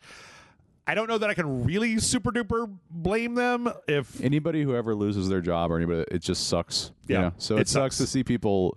It's part of evolution in companies and businesses, and hopefully those 80 to 100 people can go and make the best fucking game outside of them because they didn't. You know what I mean? Like I do feel for that, but however, yeah. That's a very interesting lifespan of a company that keeps evolving. Of like, we're a game developer, publisher, game developer. Right. No, we're gonna publish. Yeah. So, Final Fantasy 14 is getting a mobile version, which is very strange. This is being made by Lightspeed Studios, which is one of those Tencent conglomerates. Oh god damn it, IGN! I hate you so much. IGN always wants me to watch an ad before I can watch a trailer. I'm like, a trailer is an ad. All right, let's go on IGN for a second. Fuck you, IGN. Anyway, yeah, we don't have very much information about it yet, but Smile 2. Oh yeah, it's a trailer for Smile 2. We don't have much information about it yet, but basically it's going to be like not the entire game and not all the expansions, but just a very like the very beginning of that sort of thing. It's going to have the first 9 classes and some of the opening areas, and it's going to be on cell phones, and I'm sure it's going to be huge because Final Fantasy 14 is huge. And last, if you don't want to buy stuff for a phone, Epic has made the original Unreal and Unreal Tournament both free on Internet Archive. These are old ass games that Headshot. Yep. You know what's strange about this? I didn't realize that the original Unreal was made by was designed by Cliff Bleszinski, yeah, and made by Tim Sweeney, who is the current CEO of Epic. So it's really cool to think that those Hall of Famers, as it were, of like video game lore. Yeah, they're still the leaders of the industry. You know what I mean? Like that's cool. Cliffy B went crazy and left. Well, at one point they became, sure. Yeah. But yeah, if you want, you can go download that for free. And with that, we are going to go ahead and take a break. But when we come back, we got trailers, and more trailers. So stick around.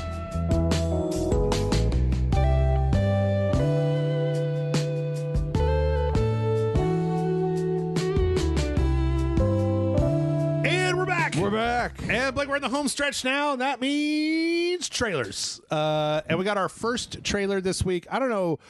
I keep talking about Overwatch, even though I don't play it or really like it. But I'm playing it. Yeah. So this is interesting.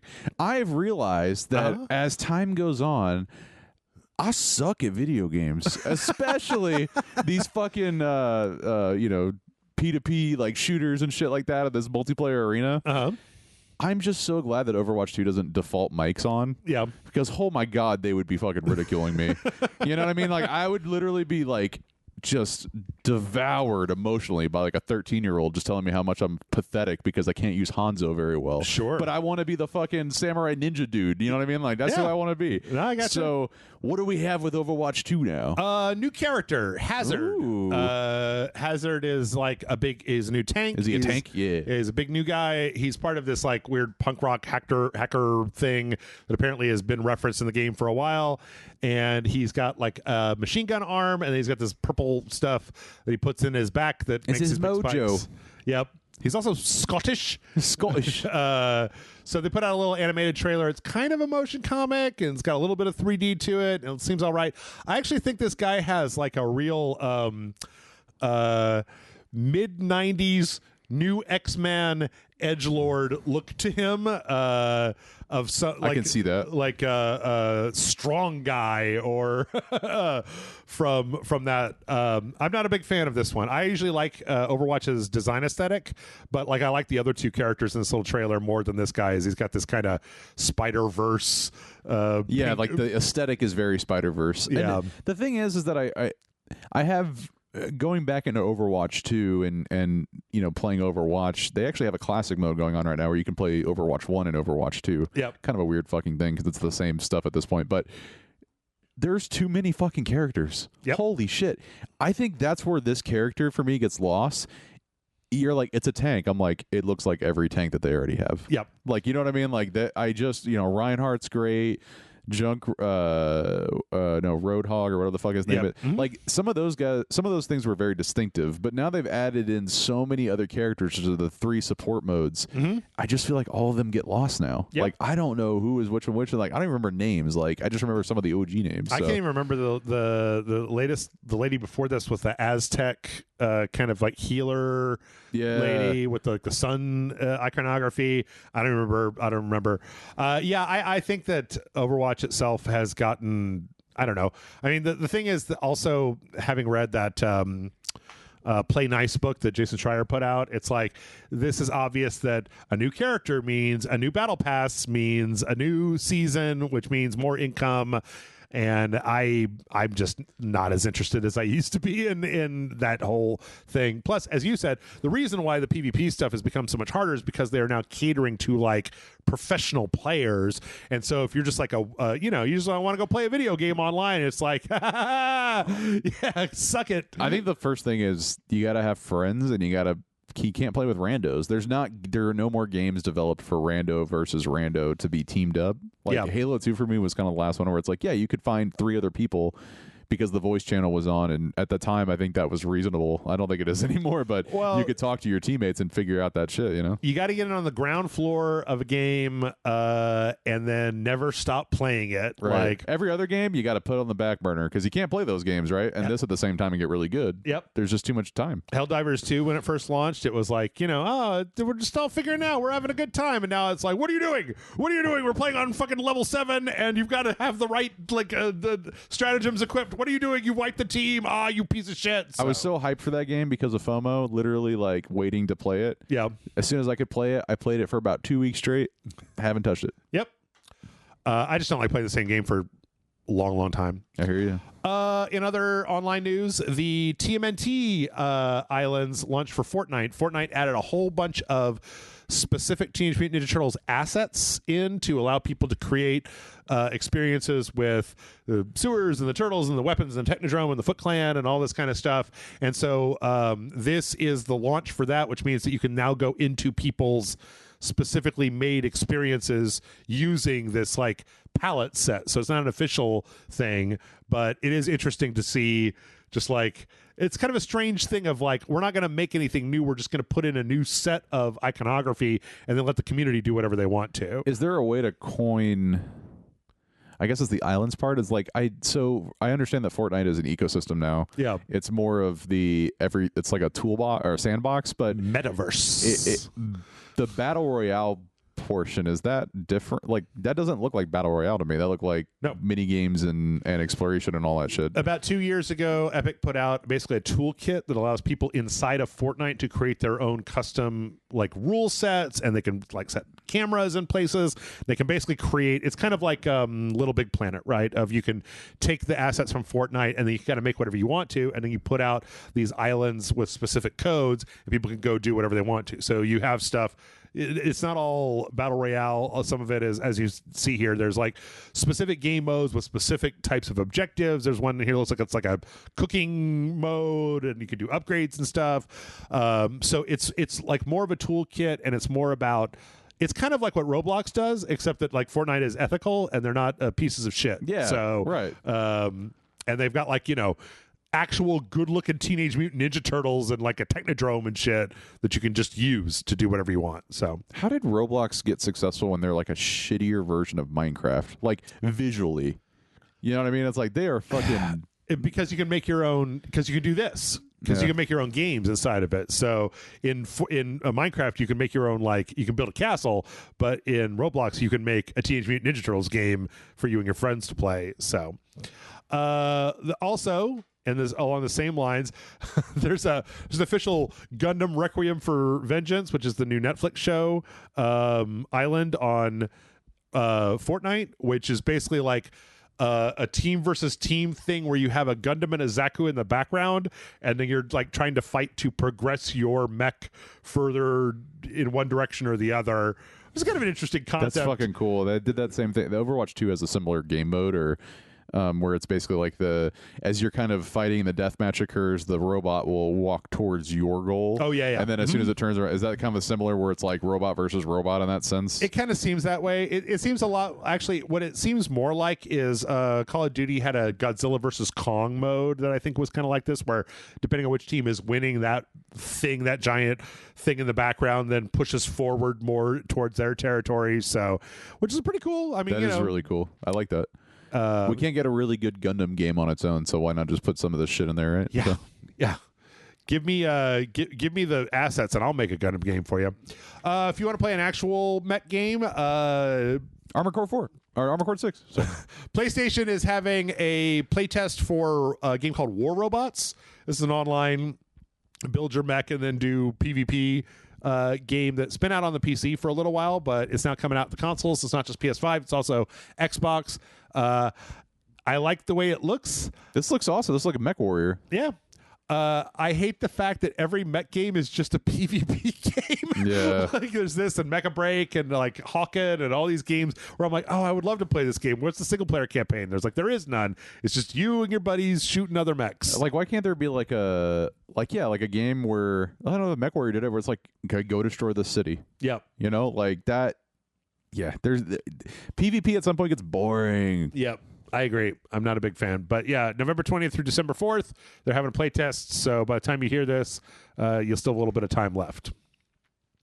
Let's see. We got the actual full-on launch trailer for the Nier Automata DLC for Stellar Blade that adds in some Nier Automata costumes for the main character, as well as you get a little like tech person. She's got one, and then your pilot has one that's got the I forget the guy's name. The guy from original Nier, his head, the thing that what's his face always wears, the developer. And then it seems like there's also a little subquest in there where you get little things from Nier and you bring them to Emil, who's an undead smiling grinning head on the back of like a motorcycle. That looks really rad. You know what's really interesting is that we never get to Automata. What do you mean? It's always Nier. Oh, damn it. That's my one dad joke of the episode. Everybody's welcome. Have you ever did you play Nier Automata? I've watched people play it. It's very fascinating. I love the uniqueness of like just the design and just some of the way that the game presents itself is just so fucking interesting. It's like the Matrix, right? Like, it's very strange because you have to play it several times. Yes, it's an evolution type game. It's a very weird game because it's like there's a quest in that game early on where a person is like, hey, I have this fish. You should try eating this fish. I don't know what happens when robots eat fish. And you're like, okay. And then you eat it. And then you die. And then game over. And then you got like ending F. So you get a little further each time. But Stellar Blade has a lot of Nier Automata DNA in it. It's kind of just like a slightly more vapid version of Nier Automata. But also Nier Replicant, the remake of the original that was on the PS4, was really good. So recommend everybody play it. This, of course, there's also a bunch of... Actually, it's funny because I saw somebody online that if you're wearing the 2B costume and you try to look up her skirt, she kicks the camera back away. And that's so great. All right, good job. And I wonder, everybody. like, okay, so how does that work in an actual fight? Does the game glitch because she kicks the camera? That'd be so funny. In the video that I saw, it seems like you have to stay there for a minute. Yeah, like so you wouldn't accidentally trigger it within a game. That'd be hilarious if somehow somebody was able to like speed run and use that glitch or something to. Yep. I'm saying I think Stellar Blade is a really good game. It's fast and fun and it looks real nice, and as long as the incredibly blatant weird sexuality of the main character isn't a problem, then whatever. The Callisto Protocol is still trying to make it, Blake. Oh, damn. Well, are they going to make it, Jeff? No. They just announced a PS5 Pro update that allows you to run the game basically in 4K with ray tracing at 60 frames per second. That's all well and good. The game was kind of busted when it launched. It was supposed to be the next Dead Space, and then nobody really liked it. And they've been trying so hard to make it a thing, and I don't think it's going to be a thing. I think it's not going to be a thing moving forward. because it's just not as fun to play as like Dead Space was. So interesting. I don't think I've heard of this game. Yeah, it's got the main character is that guy. He's an actor. The guy, you know the guy. I know the guy in the thing in the place. No, I never remember his fucking name. Okay, hold on. We can do this. Josh Duhamel. He's like his likeness is the main character. I'm going to stop. I don't know who Josh Duhamel is either. Oh, okay. All right. Fair enough. But no, but I'm like, what has he been in anything? Sorry, hang on. High school. He was in Transformers last night. He was in Battle Creek. You Safe have Haven? found an actor that has been in movies that I have not seen. Let's see.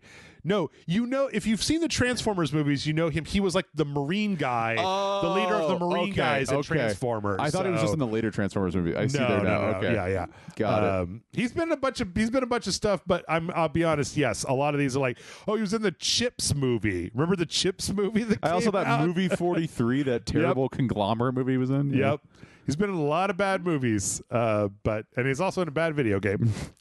We got this is like a story trailer for Alien Rogue Incursion, which is the PSVR 2 game that's coming out that kind of gives us a little bit more insight. Holy shit, there's an Alien game in VR?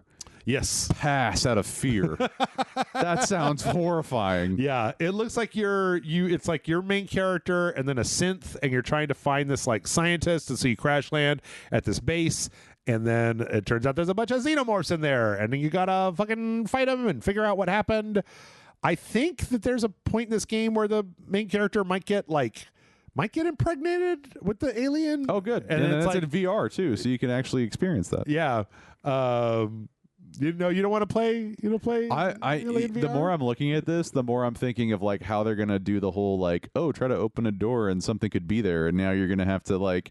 Yeah, like again, I love it, but fuck that. I'm good. No, thank you. I think Alien Isolation even scared the shit out of me too. There was, heart beating moments there. So, I don't know. I might give it a shot. I did buy a PSVR 2 and I haven't used it hardly at all, so I might give this one a shot just to see how it is.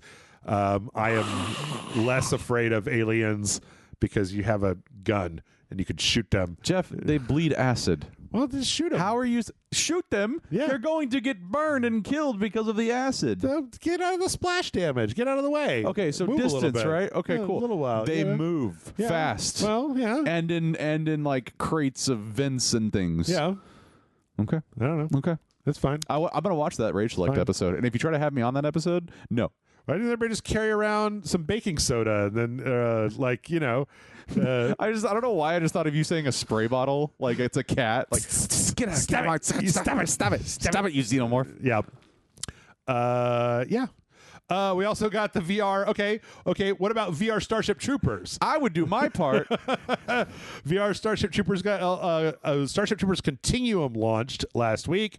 They actually dragged Casper Van Diem out to do some Johnny Rico lines for it, and it looks kind of terrible. I mean, it looks terrible, but that's okay. That's a little bit on brand, right? Like. Sort of. Does look okay. It looks like a PS2, PS3. So in this trailer, they're trying to do this really cool, like montage, weird, like I don't know, moment in the trailer where they're walking forward and things are changing in the background. It just looks like they're having trouble rendering the game. Yeah, everything is a little cartoony, and I don't know if that really is what you want for your giant bugs up from Klendathu moment. It's like they use the Roblox engine or something. Yeah.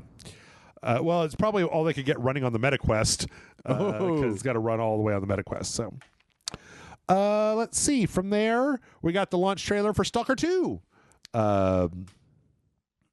So if you are into going through post-apocalyptic Ukrainian wasteland around Chernobyl, then don't mind if I do, Jeff. Yeah. I had to replay the game. You see this part at the very beginning where he's walking in this room and there's like a glowing thing there? Mm-hmm. Like that's the inciting incident into the game. It's like one day something fell and smashed into my apartment, set it on fire, and so I took it and I was like, what should I do with this? And they're like, go to the exclusion zone where all the crazy shit is. They'll know what to do with it. And then you do. And then you shoot a bunch of people because they want to take your glowing rock rock, and then somebody takes your glowing rock, and you got to get revenge on them by going out and shooting a bunch of people to get more glowing rocks. I don't think people realize, if they've ever seen this movie, this Tarkovsky film, how crazy conceptually, like, the exclusion zone is so crazy to think about, because the way that you move through that zone is you like throw some sort of like metallic object to know which way to go. Yep. So everything can be changing in the environment. Like, it is absolutely insane. So a movie that came out in the 60s or 70s, I think. Yep. Most of the people that worked on that movie died because of all the radiation poisoning that they were exposed to during the filming, because it's like near Chernobyl and shit, right? Yeah. So to me, that is such it's a wealth of content of exploration that you could provide. So I am so excited for this game. I watched some people play it on Twitch.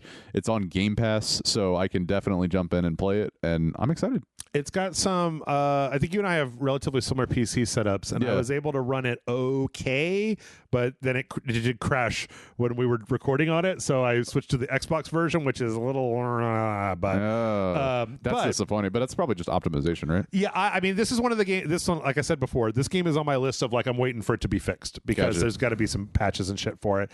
I will say it is balls hard. They definitely have not made it that much easier. The first one was fucking ridiculously hard. It was not on rails at all. This one has a little bit more hand holding, and like it's a little bit less.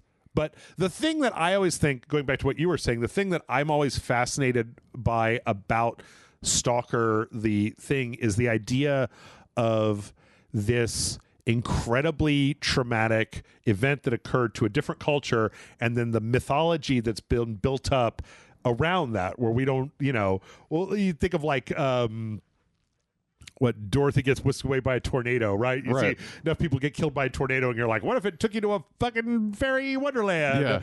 Yeah. But here you've got this idea that you've got this giant death land, and you still have people today that in the actual real world that go there, that just go. There are kind of, there aren't fucking magical crystals, but there's people who go and live in the exclusion zone, right? Where you're not supposed to live.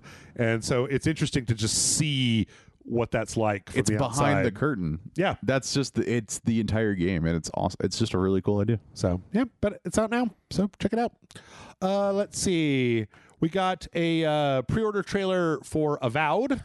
This is the RPG from Obsidian, that's basically like what if Obsidian made Skyrim? Yeah, it looks exactly like Skyrim. What if Obsidian made Fallout, which was Outer Worlds?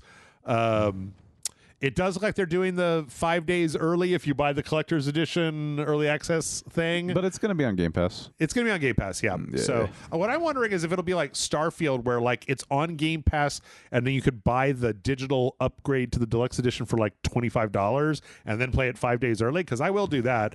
The weird thing about Avowed, though, is that like I'm actually starting to see they've done a press thing recently where they're allowing streamers and YouTubers to play it.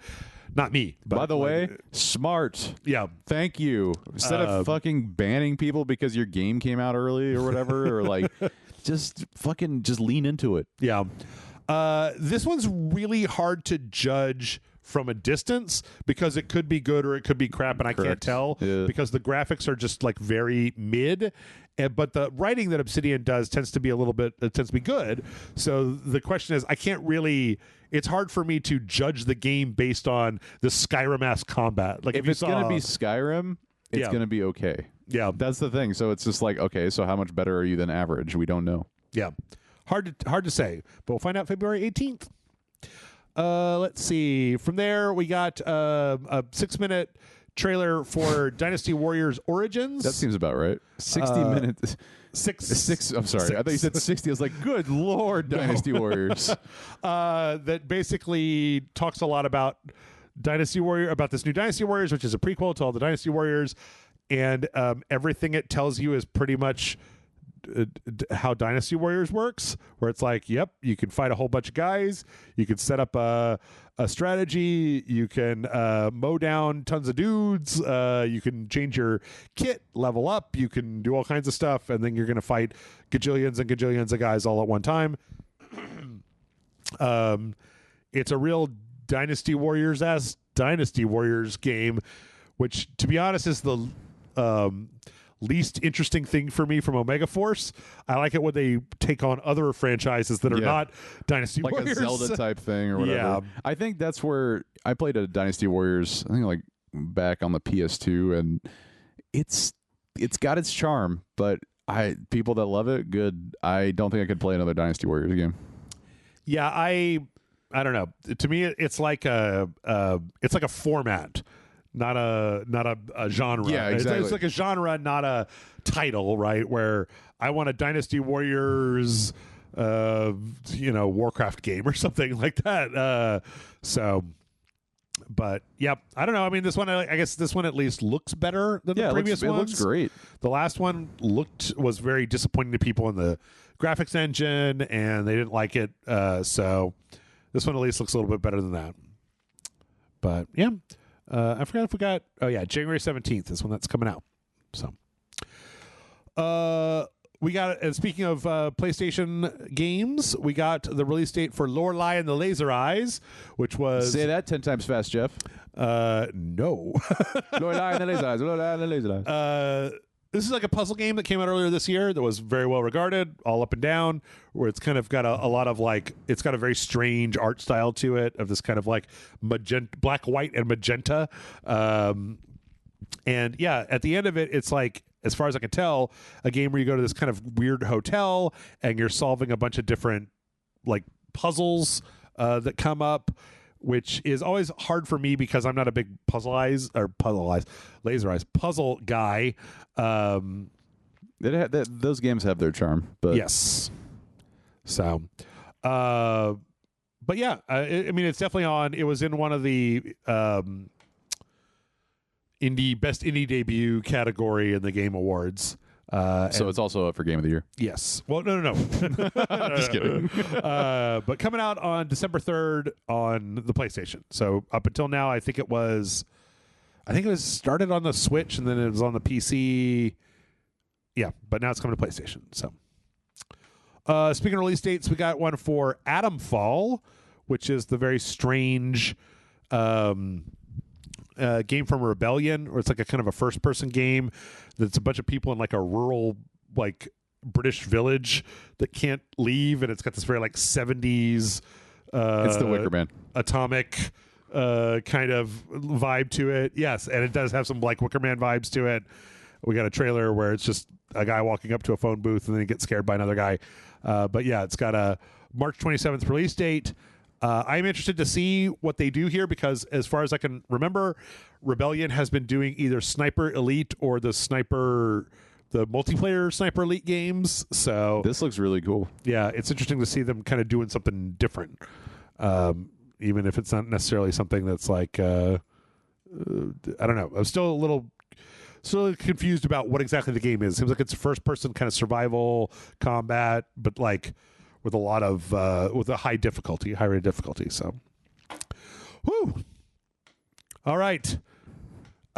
We also got, this was a strange one that I came across, a game called Rue Valley. It's kind of got like a Disco Elysium almost. Like it looks like a Paranorman or those like stop motion claymation movies in a way. Is it just the lack of frames? Because I feel like they took out they're dropping frames like Spider-Verse. Exactly. Right? Oh, thank you. Exactly like Spider-Verse. That's a better analogy there. This is a time loop, like kind of adventure game where you're stuck in kind of this like small town in a day that's looping around, and the trailer has it kind of going through the same scenario over and over again. This looks really cool. Yeah. The weird thing about it is that it's going into alpha on Steam. So I'm like, well, call me when it's done.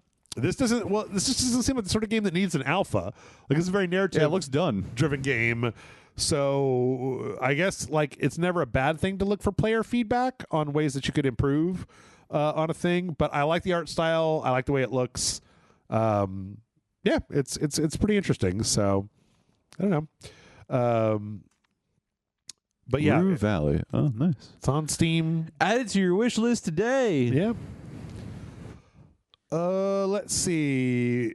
We got another update for Pacific Drive. Speaking of kooky weird games, I really like Pacific Drive. It's a game where you're transported into basically the exclusion zone of the Pacific Northwest, and you have to drive a sentient station wagon around through like a roguelike thing where you're driving to different areas and you're trying to collect like resources to beef up your car so you can drive farther, so you can get more resources. So I'm down with this. This is cool. Yeah. So this is an existing game that they're actually adding more stuff to it? Yes. So they've got this content pack of like frosted cosmetics, and then there's also some new resources that you can collect that do different things, as well as some kind of secret thing. And so yeah, it all takes place in the 90s, and it's got a really good like original soundtrack that kind of apes that stuff. And it's got a nice little story, and it's very it doesn't even have like any other people. Like you're mostly avoiding like energy fields and mines and stuff like that. But it's a really fun game. I played earlier this year all the way to the end. It was also on the best debut indies list for the Game Awards, and I'm glad to see that it at least got some love because when we played it for the dojo, I had played a whole bunch of it. And I was really good at it, and then we got like we got completely fucked. The place where like our entire car was almost destroyed, and then we had to kind of go back and start over from scratch because like you took the wrong path essentially. Like we got decisions. Every area has a kind of a battle royale thing, or where when you're trying to leave, where you trigger like the end of your run, and then a cloud of death starts slowly closing in on you, and you're hauling ass towards like the exit point. And I think we like hit a tree and we got fucked up and we couldn't get out of it, and then we got trapped in the death cloud. So, but yeah, I think everybody should go try Pacific Drive because I'm tonight. I might put it on. It's cool. Very zen, very just like fun and easy. That's the games I need right now, are zen games. Yeah, it's easy to just lose yourself doing run after run. Do you have to think while playing it? No. Oh, hell no. Perfect. No. It's great. You probably will have to think, though. We can play Mind Cop. Mind Cop came out. I really want to... I'm really curious about this game, but I think it's an adventure game, and those don't work very well for RageSelect because they're all talking, so we don't get a chance to say stuff because it's all... We're like, shut up, we're trying to talk. Yeah.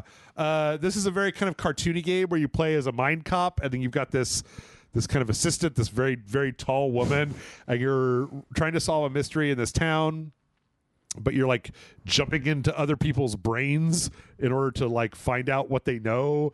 And it's this very strange, like it kind of reminds me a little bit of the Duck Detective and the Case of the Missing Salami.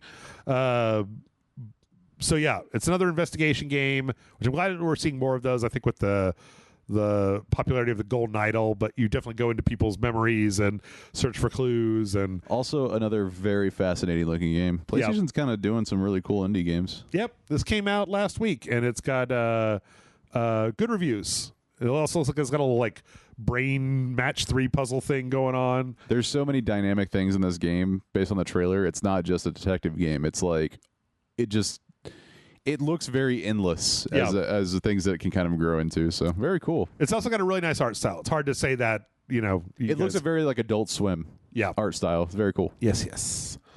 Let's see. There's also another adventure game that came out that I'm not sure whether we'll be able to play or not. Again, because adventure games aren't like that easy to play on RageSelect.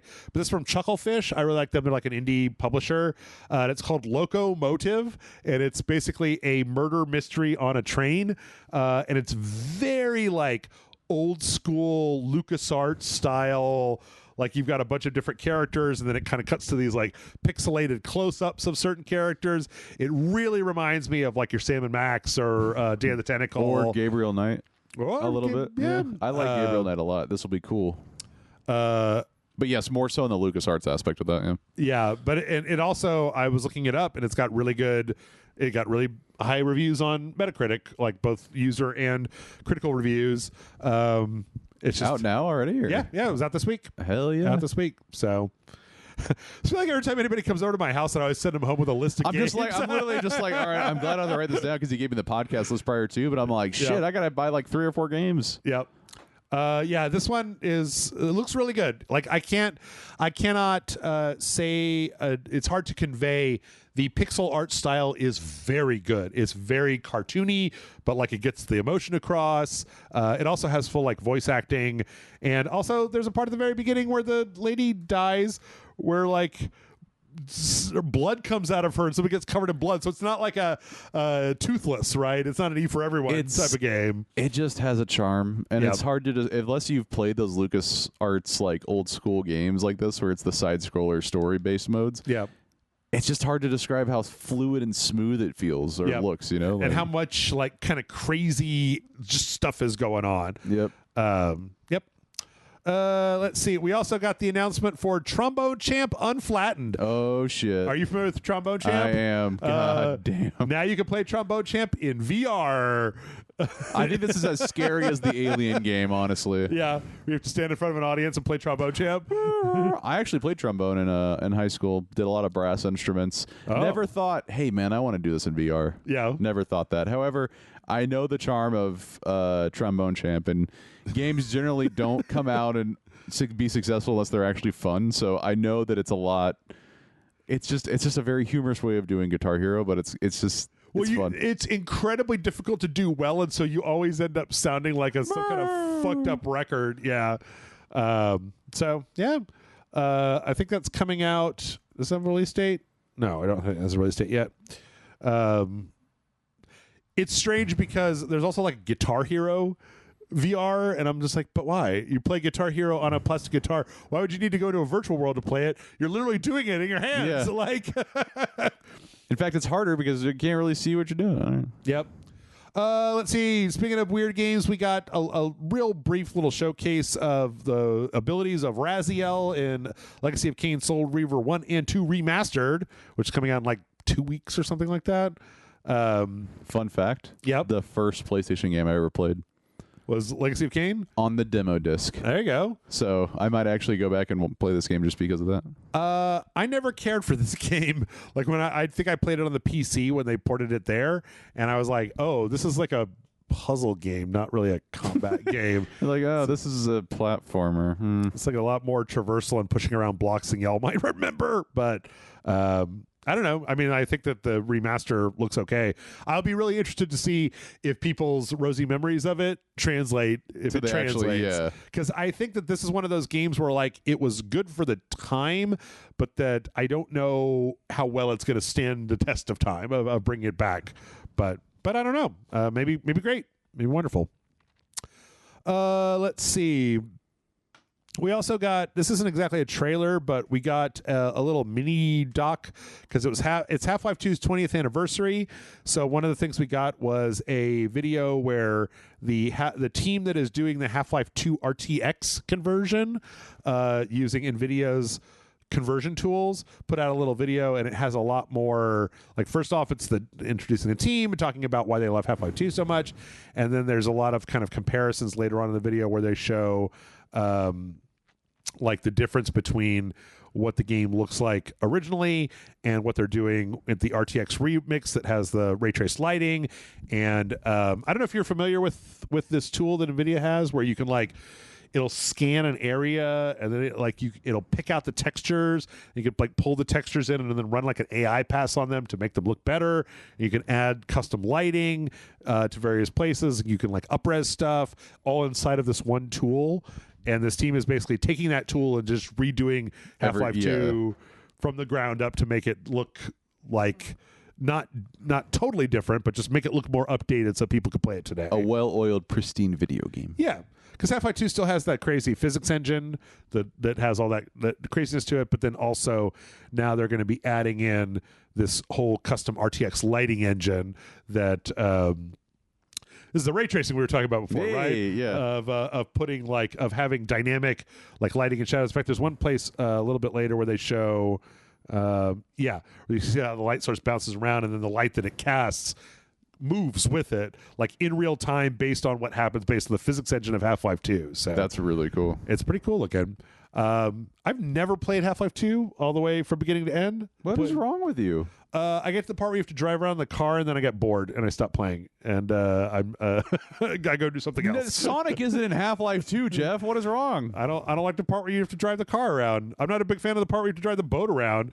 They really like their physics engine. They're just like, ooh, don't you want to put a bunch of paint cans on this seesaw to keep the door open? And I'm like, I guess. One of the all-time, like, Half-Life 2 was like one of the reasons why I bought a PC back in the day.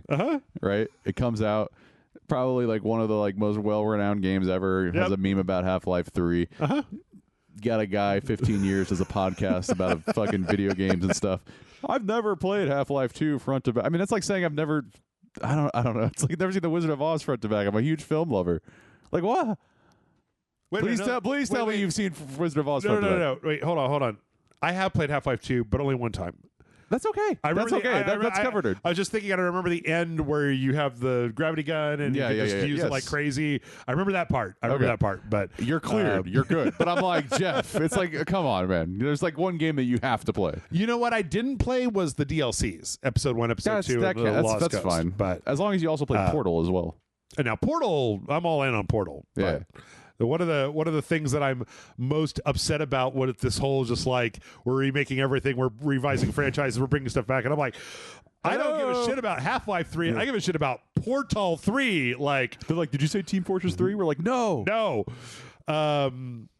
Well, if you're such a fan of Half-Life 2, I've got news for you. There was a big update that happened based on the anniversary. One of the things that they did in the original Half-Life, they put out a little like documentary on YouTube talking about it. It's a 2-hour documentary.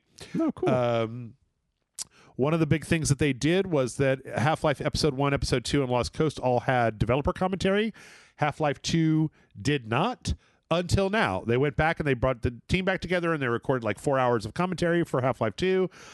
They also made it so that basically Episode 1, Episode 2, and the Lost Coast are now just part of Half-Life 2. So if you own Half-Life 2, you own all of the Half-Life 2 stuff. Oh, nice. Sorry, I was like captivated. I'm like, what? Is this San Francisco? Oh, I have no idea. I didn't watch this, but... this looks like England. They also added in some fixes to like years old bugs. It's your favorite part of the game. Yes. They added in some fixes. They added in a few updates to a few graphical things. What is that's something different? Really, but yeah, that's all available and it's all free. And so yeah, go get you some Half-Life 2. This is where we go, oh, Half-Life 2, you're doing such a great job. Remaster yourself for free. Get back in the fucking closet, Assassin's Creed Syndicate. We don't want you here. Exactly. So yeah, that happened. Let's see. Now I got to finish up with a few quick news items. Blizzard has an ad on LinkedIn basically asking for developers for an open world third-person action game. And according to Jason Schreier's reporting in the Play Hard book, or Play Nice book, different book, it seems like Blizzard might be once again trying to take a crack at a StarCraft action game, but this time as an open world like 3D StarCraft action game. I'm fine with that. I will take any StarCraft you give me. It's like at this point, the StarCraft fans are desperate. Yes. Right? They just last week they put out World of Warcraft 1 and 2 remastered, and I'm like, and I think they look like ass, but that's just me. Sounds like a true StarCraft jaded person. I wanted to play StarCraft Ghost so badly. I was watching it. I was like, when is it coming out? Never? Oh. I feel like there's not to go on a tangent, but recently I found a video of somebody, a very awesome community got together, found this demo from this like Sega video game that was done at E3 one time, and they were able to reverse engineer and actually make it playable, even though it was shit. Yep. Somebody, StarCraft Ghosts, have got to do that, right? You got to figure out how to get that game source code. Somebody's going to get it. And somebody's going to release it. Maybe. I would just settle for anything. Yeah, that's true. Settle for anything. In a recent interview, Neil Druckmann said that he's been working on a new game since 2020. So Neil Druckmann, Last of Us 2, Last of Us TV show. Naughty Dog hasn't put out anything outside of, like, Last of Us 2 was the last thing that they put out. That was 2021, I believe. They did a remaster and all that stuff. Yeah, so then the up-res is in remaster, and the remaster of the first one, they canceled their multiplayer game. So it's good to know there's something that's in active development.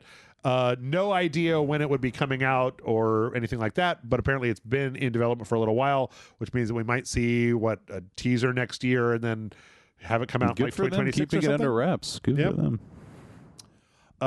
Yeah. I hope it's not as fucking soul crushing as Last of Us 2. Some of us were not interested in being depressed in 2021. Neil.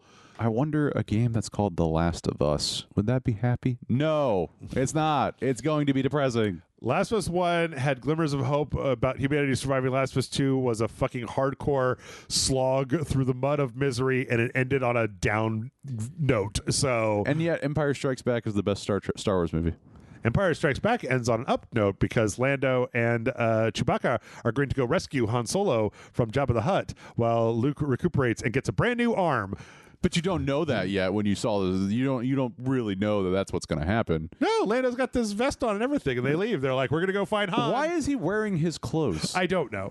I don't know why he's wearing his clothes. But, Luke gets a new hand. The fucking robot's poking his fingers. He's like, ow, fucking stop it. So, yeah. I don't know. Sorry, that was such a tangent. I don't like The Last of Us 2. I don't like it.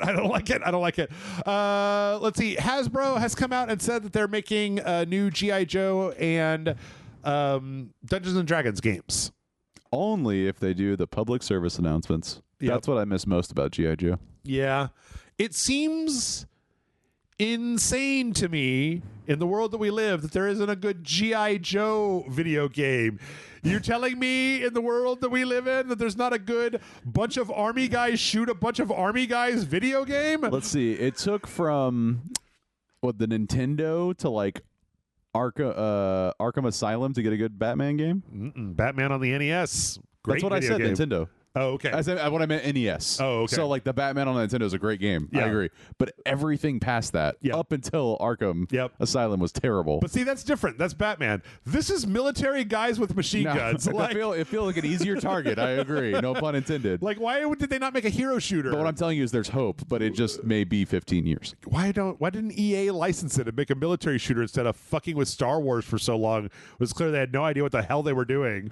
Why doesn't Activision just put out a skin pack that makes all of Call of Duty look like G.I. Joe and sell it for $20? Their mistake was going for a franchise that has the fans that hate the franchise. Why doesn't Rainbow Six Siege, who has a Pickle Rick and Kiryu Kazama costume, not have a bunch of Yo-Joes that you could be in the game where a bunch of dudes shoot a bunch of other dudes? God damn, Jeff. You need to work for a marketing team on this shit. We can get some more money on this. Like 3 weeks ago, they put out a new G.I. Joe game, and it was a side-scrolling, pixel-based beat-em-up, aka like Final Fight style game, and it was fine-ish. I don't think they know what their market. I don't think they know what they are. I don't think they know what they are either.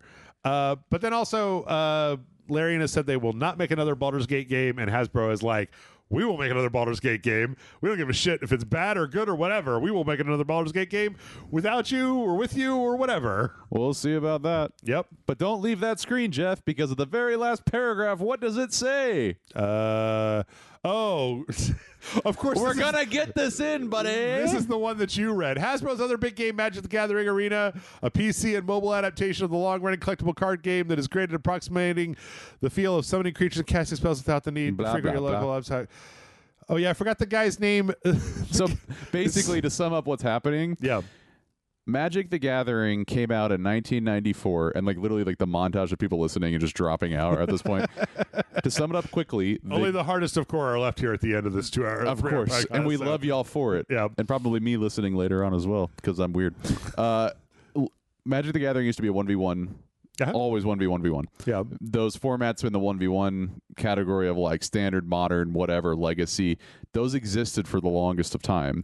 Then these people that played so much of that system, not a part of Hasbro or Wizards of the Coast or whatever, created a format called Commander that was 1v1v1. It was 4 players or 5 players. And it was a singleton format where each card, blah, blah, blah. But there's no online easy, accessible, and good Commander like mode. Yeah. And they haven't been able to crack it. And Commander legitimately now is the biggest moneymaker, the popular. You go to a local game store, that's what everybody's playing. Okay. All of the shit coming in, and now like just all of this lore about Commander, like rule sets are now going back to whatever. That is going to be big. If they are able to knock that out, that's going to make Magic explode even further. And I'm an early adopter, sort of, and it's going to be big. And I tell you, people are going to start liking it with the Marvel stuff coming out. There's a Spider-Man set coming out. I got all the Marvel cards that came out too. Love it. There you go.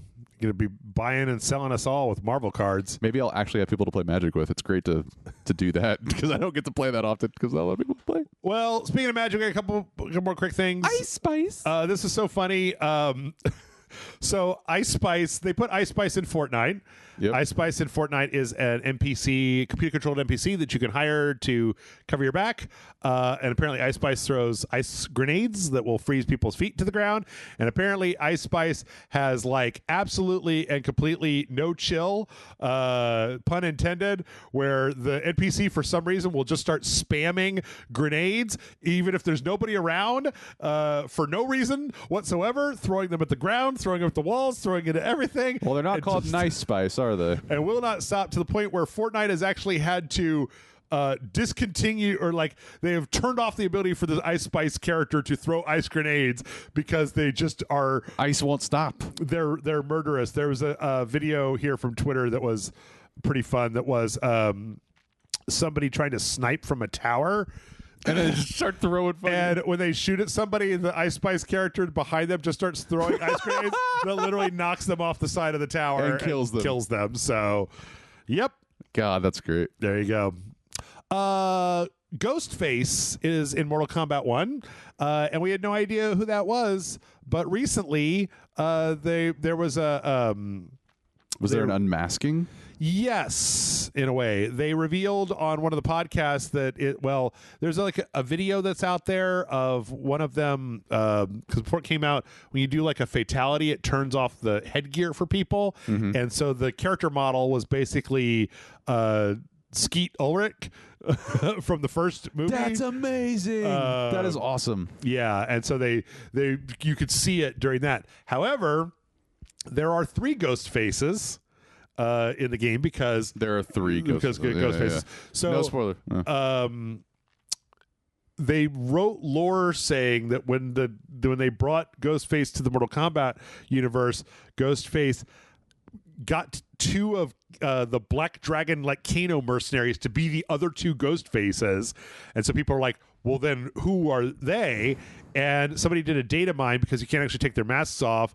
And it turns out that they are Kira and Cobra, who are 2 characters from Mortal Kombat Deception who have not been seen in years. And that's just because they're named that in the code. Yeah. And then the last thing, even though there is no face for it, is the headcanon of the developers is that when you play a mirror match of the 2 Ghostface, the dialogue they have indicates that the other one is Matthew Lillard. Is it the voice? It's not the voice though. I don't think it's his voice. Well, I don't know. I didn't look it up, but I don't know if because you cut me too deep, man. But yeah, the lines indicate that it's the 2 of them. Yeah. Yes, so it's like I really wish I enjoyed playing Mortal Kombat 1 more. I mean, honestly, there's so much awesome. I mean, people who love that franchise, both Mortal Kombat and Scream, those are so fun little nuggets that just keeps going deeper and deeper. Have you seen what the fatality looks like? No. It's pretty awesome. It's we saw it last week. The fatality for Ghostface is basically he starts. Oh wait, that one is a different. Oh, that's the the team build up one attack. Let's see, is this it? Basically, like he starts killing the other person, and then it zooms out and it's a television, and Johnny Cage is playing Mortal Kombat, and the Ghostface comes out from behind Johnny Cage and kills Johnny Cage. Oh my god, that is amazing! It's like this crazy meta thing with the Ghostface. So okay, nothing ever cooler than that will ever be done in a fucking Mortal Kombat game. This is a different thing I've never seen. It's like a fatality mode that you can just keep playing, right? Well, no, it's just a video showing the different fatalities because people have different fatalities. Oh, okay. So this is just a different one where it shows like multiple ghost faces. He can't get away. Is like stabbing the shit out of Liu Kang.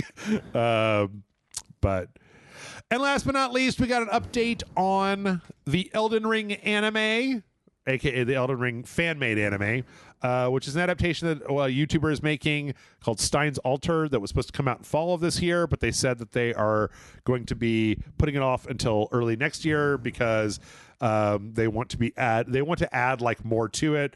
So this is basically animation that we've seen before, but it's better. And we could see at the end this kind of like the difference between the two, and the director wants to spend the time like really mastering every shot to make sure it looks good and darker, and adding in some like digital effects and doing some color correction stuff. It looks really good. I can't wait to watch it. Even though it's going to be just like, is that going to be a Friday night, Jeff? No, it's going to be 5 minutes. Like, oh, it's only 5. Okay, yeah. It's like a fan-made thing that is being like independently financed by like a YouTuber. I thought you were like, all right, I'm going to just 2 Fridays in a row. Let's go. I mean, also, I know what happens in Elden Ring. If I want to watch the Elden Ring anime, I'll just get drunk and play it. Well, I know that. But I'm just saying, I know you like to consume your anime. That's true. I do like to get drunk and play Elden Ring, but you also like to just play Elden Ring, regardless. I do. I think that's the core. I really do. All right, that's it. Blake, tell them where they can find you. My voice is about to die. Patreon.com/junkfoodcinema. We're doing a lot of fun things over there. We're watching Face Off. We're 30 movies away from finishing our canon run through of all of the movies that Canon ever released. Holy shit. That's a lot. Look, that's more people are doing it more than I am, and so I've seen the majority of them, but good Lord, Jeff. Yeah. My God, there's so much shit. So much shit coming. It's just awful, but it's fun. Yeah, but it's awful. So if you want to come hang out with us and do that, that's where we're at over it. And I just appreciate it. Love the podcast. Love being on it. So thank you. Cool. If you have a thing, go on patreon.com/RageSelect. I don't know how to talk anymore. This podcast was too damn long. So I'm going to throw this microphone down on the ground. You don't have to go home, but you can't stay here. Bye. Bellagio's going to win Game of the Year. Bellagio.